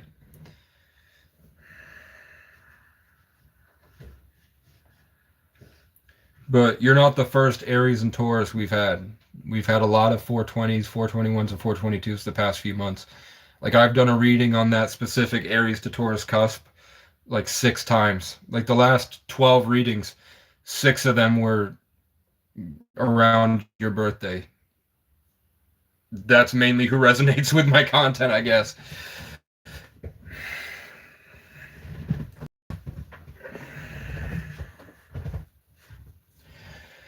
Aries is an intrinsic fire burning everything and bringing it to self. So you're constantly, the crown chakra is bringing the fire in towards yourself, and people often feel like they hate you for it.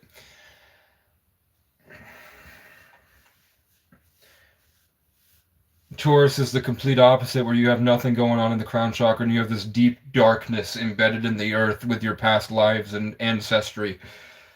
And you feel the breath of nature as it goes, like you feel a part of the earth. And they call you dark and stubborn and sensitive and all this, but it's because you live life. Taurus energy is literally incarnating, where you feel like a tree growing in your consciousness until you're here. And the world's always trying to pull it from you, so you often feel like you're being tapped and harvested. Because you are. Because that slow, sensitive incarnation is very precious and rich, loving Venusian energy that people really like. So they tend to target that, especially because that incarnation is the singing of all of your ancestors in connection with the ground. So that becomes the incarnated essence of you.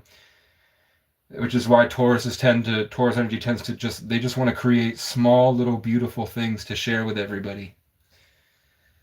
Whereas Aries is like, I need to psychotically get myself to the highest position possible so that people stop trying to challenge me and I can over everything. So being in the cusp of it just means that you're incarnating into a higher vibrational essence of self. So you're trying to get yourself to this leadership position, which I can resonate with a lot.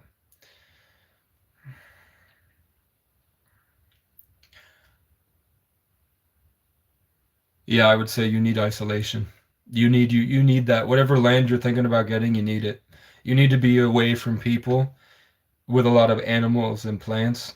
And then you need to learn how to selflessly care for those animals and plants so that when you honor nature, nature honors you. The natives don't have a word for separation because it didn't exist until colonialism.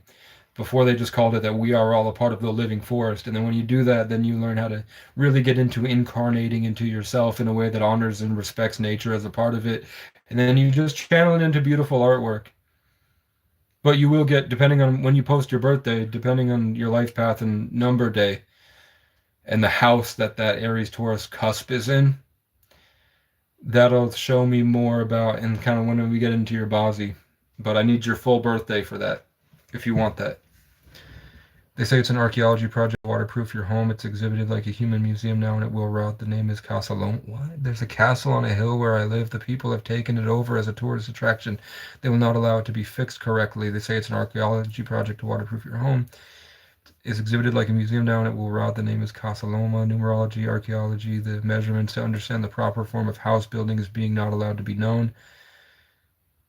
Yeah. The only way to be the change is to continue learning the right way and continue kind of carrying that torch. And then eventually those people that are doing that will die. We are just outliving the boomers that would freak out when black people would be too close to them. We're a transitional generation into the technocratic revolution. Do not want that to be out there. Yeah. They don't want it to be out there. You're kind of hitting where I'm trying to come from here is that, like you gotta find projects, you gotta work together. And I don't know how to do it. I could tell all of you I have almost 1,400 subscribers. 1,400 people. If I invite them here, imagine I invite 1,400 people here. No, Asmongold's a bitch ass loser, man. Fuck Asmongold. He's a schemy little Viking weasel that hides in his cave.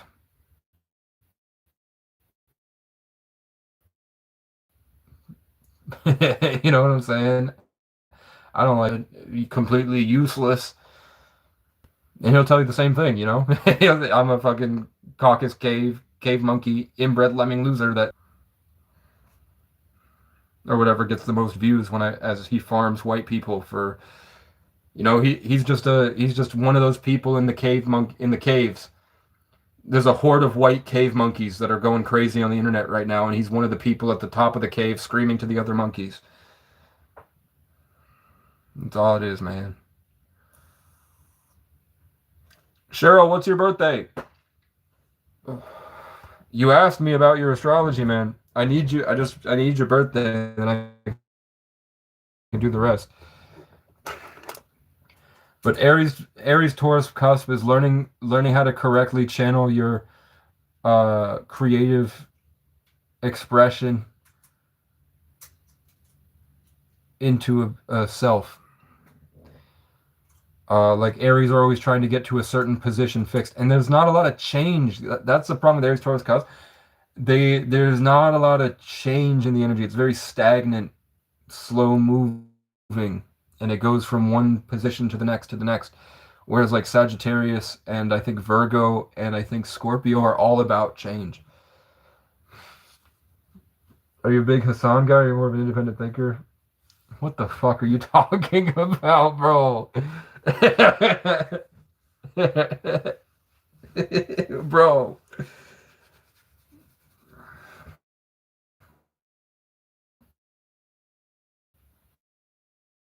Go to content creators for like political YouTube and all that stuff. I never got into it. At all. I didn't even know it existed until people so much. People it did to me out on the state publicly. As far as like Asmon and Hassan goes, I think it's funny that he kept shocking his dog Kaya, and that he was like, if it's not that they're playing characters, what I think about content creation at this point is I think when I look at cities and I see those giant corporate skyscrapers full of people, and then I find out that there's millions and millions of people out there. There are billions of people out there. And I'm like, how do we have poverty at this point? And what's going on in those buildings? And it has to be that those buildings are systems of farming everybody else. So I'm assuming that content creators are more like guides that are kind of keeping everybody in a state where those corporations can continue harvesting. So I'm assuming that everybody in the content space, when they go to those big events together, they do. I'm assuming that there's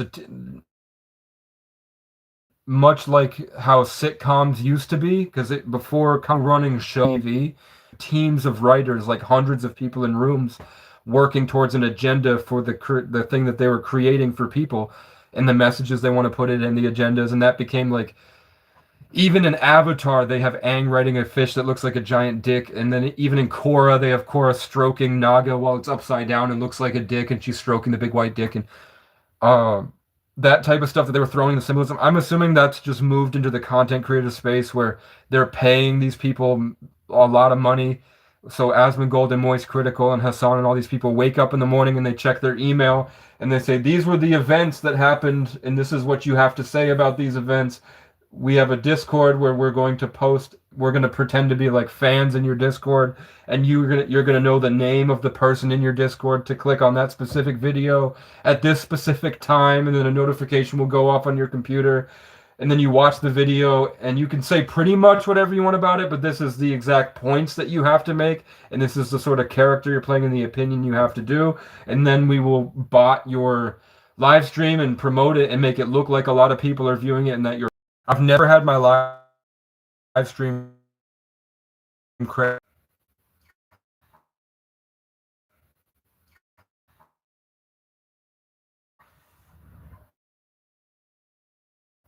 Isn't this crazy? They're crashing my live stream. They're crashing my live stream. They are crashing my live stream. How many people are in the chat? It says 0. But there's 0 people here. There's like 5 people here at least.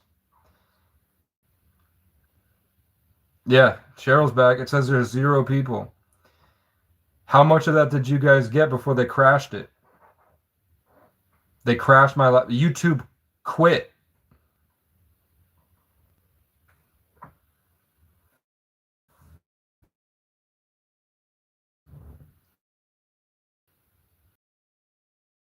YouTuber, may I ask? What's up?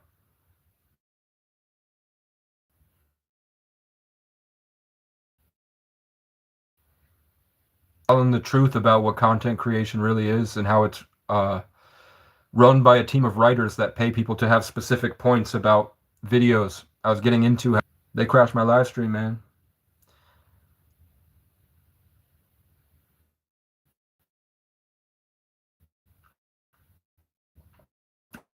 Yeah, I was talking about skyscrapers are orchestrating the harvesting of the mass to play a character than it is with botting, so that people program you and they get what to say for the current events that they Renee Good shooting and all this different things, so that they have to make, and they know which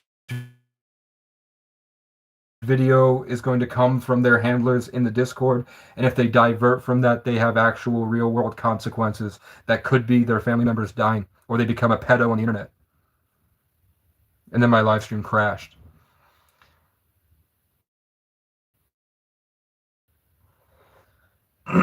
Yeah, I'm feeling it. Why are you 3 frames? Because they're crashing my live stream because I was telling the truth about content creators.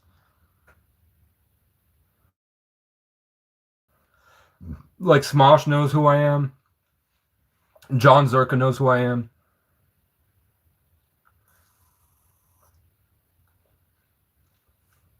I went from smoking 2 packs a week to vapes, and now I'm getting, when I go live, I just like vaping when I'm live on the internet.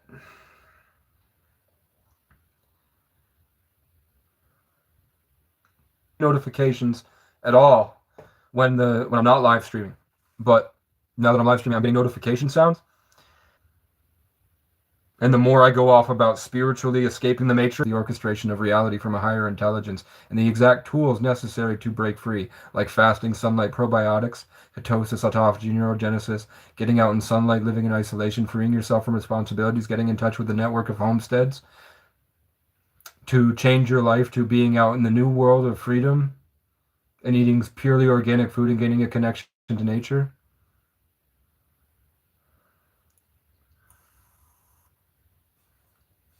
No, I was talking fast. Cheryl, what's your birthday? I'll do a reading on you, man. I feel Cheryl's an Aries Taurus cusp, but it often aggression in self, trying to get themselves to a position where they're free. 1955. Okay, so you're 4, 6, 7, 6. You're an 8 things in your past lives. Their life changes afterwards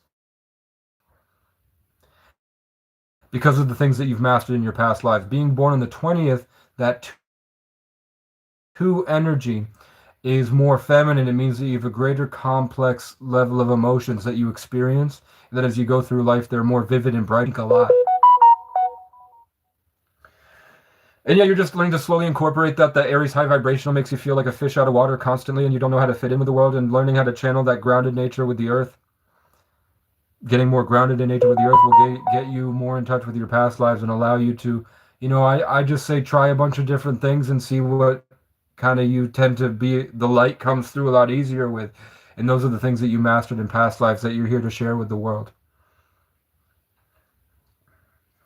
You're an older soul, but you're not the older souls that have that higher level of responsibility to change the collective consciousness, like 11s, 22s, and 33s.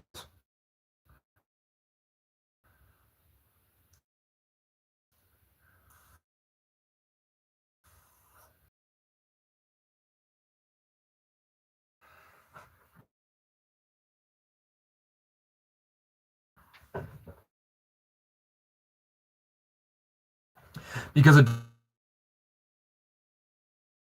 does have that higher older soul energy, but you're not an older soul. You like it. You had to share it. Podcast.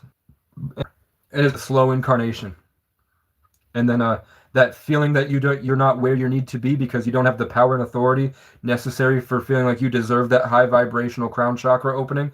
That is better attuned selflessly when you get your own piece of land to hide out in the woods.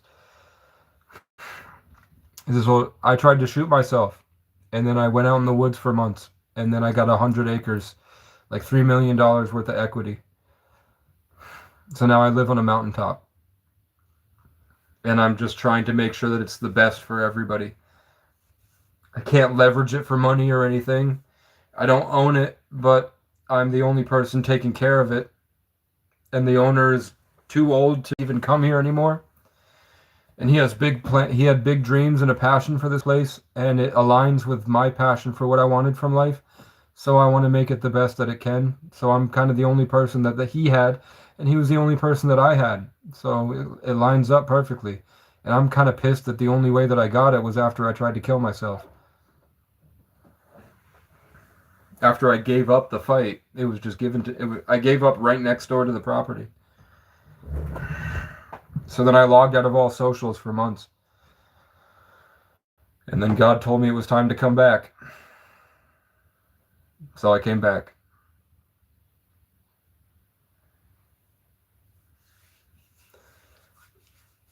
Cheryl, do you have a question about, did that help? Did that resonate? It's this big, please. Okay, we're back. There were too many people watching, so I was influencing too many people at once, so the Matrix had to shut it down.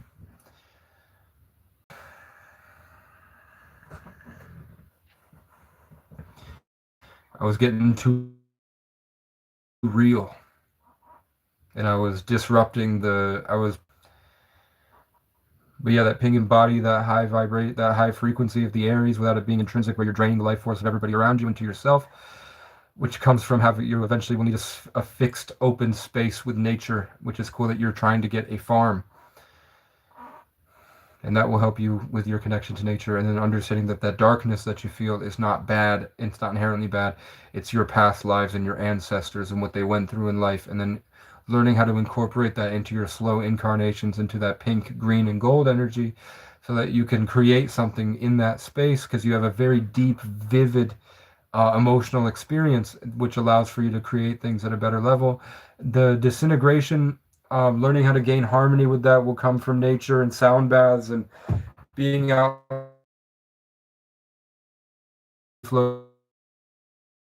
location.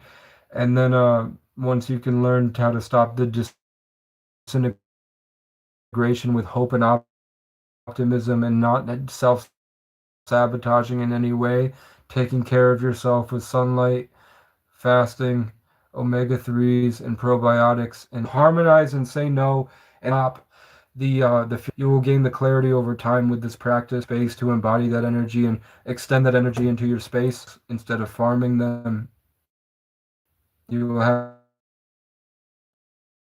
animals that you're here to share with the world, but not in a way with an overwhelming responsibility, just a way that's simple. And with that, I'm going to bed.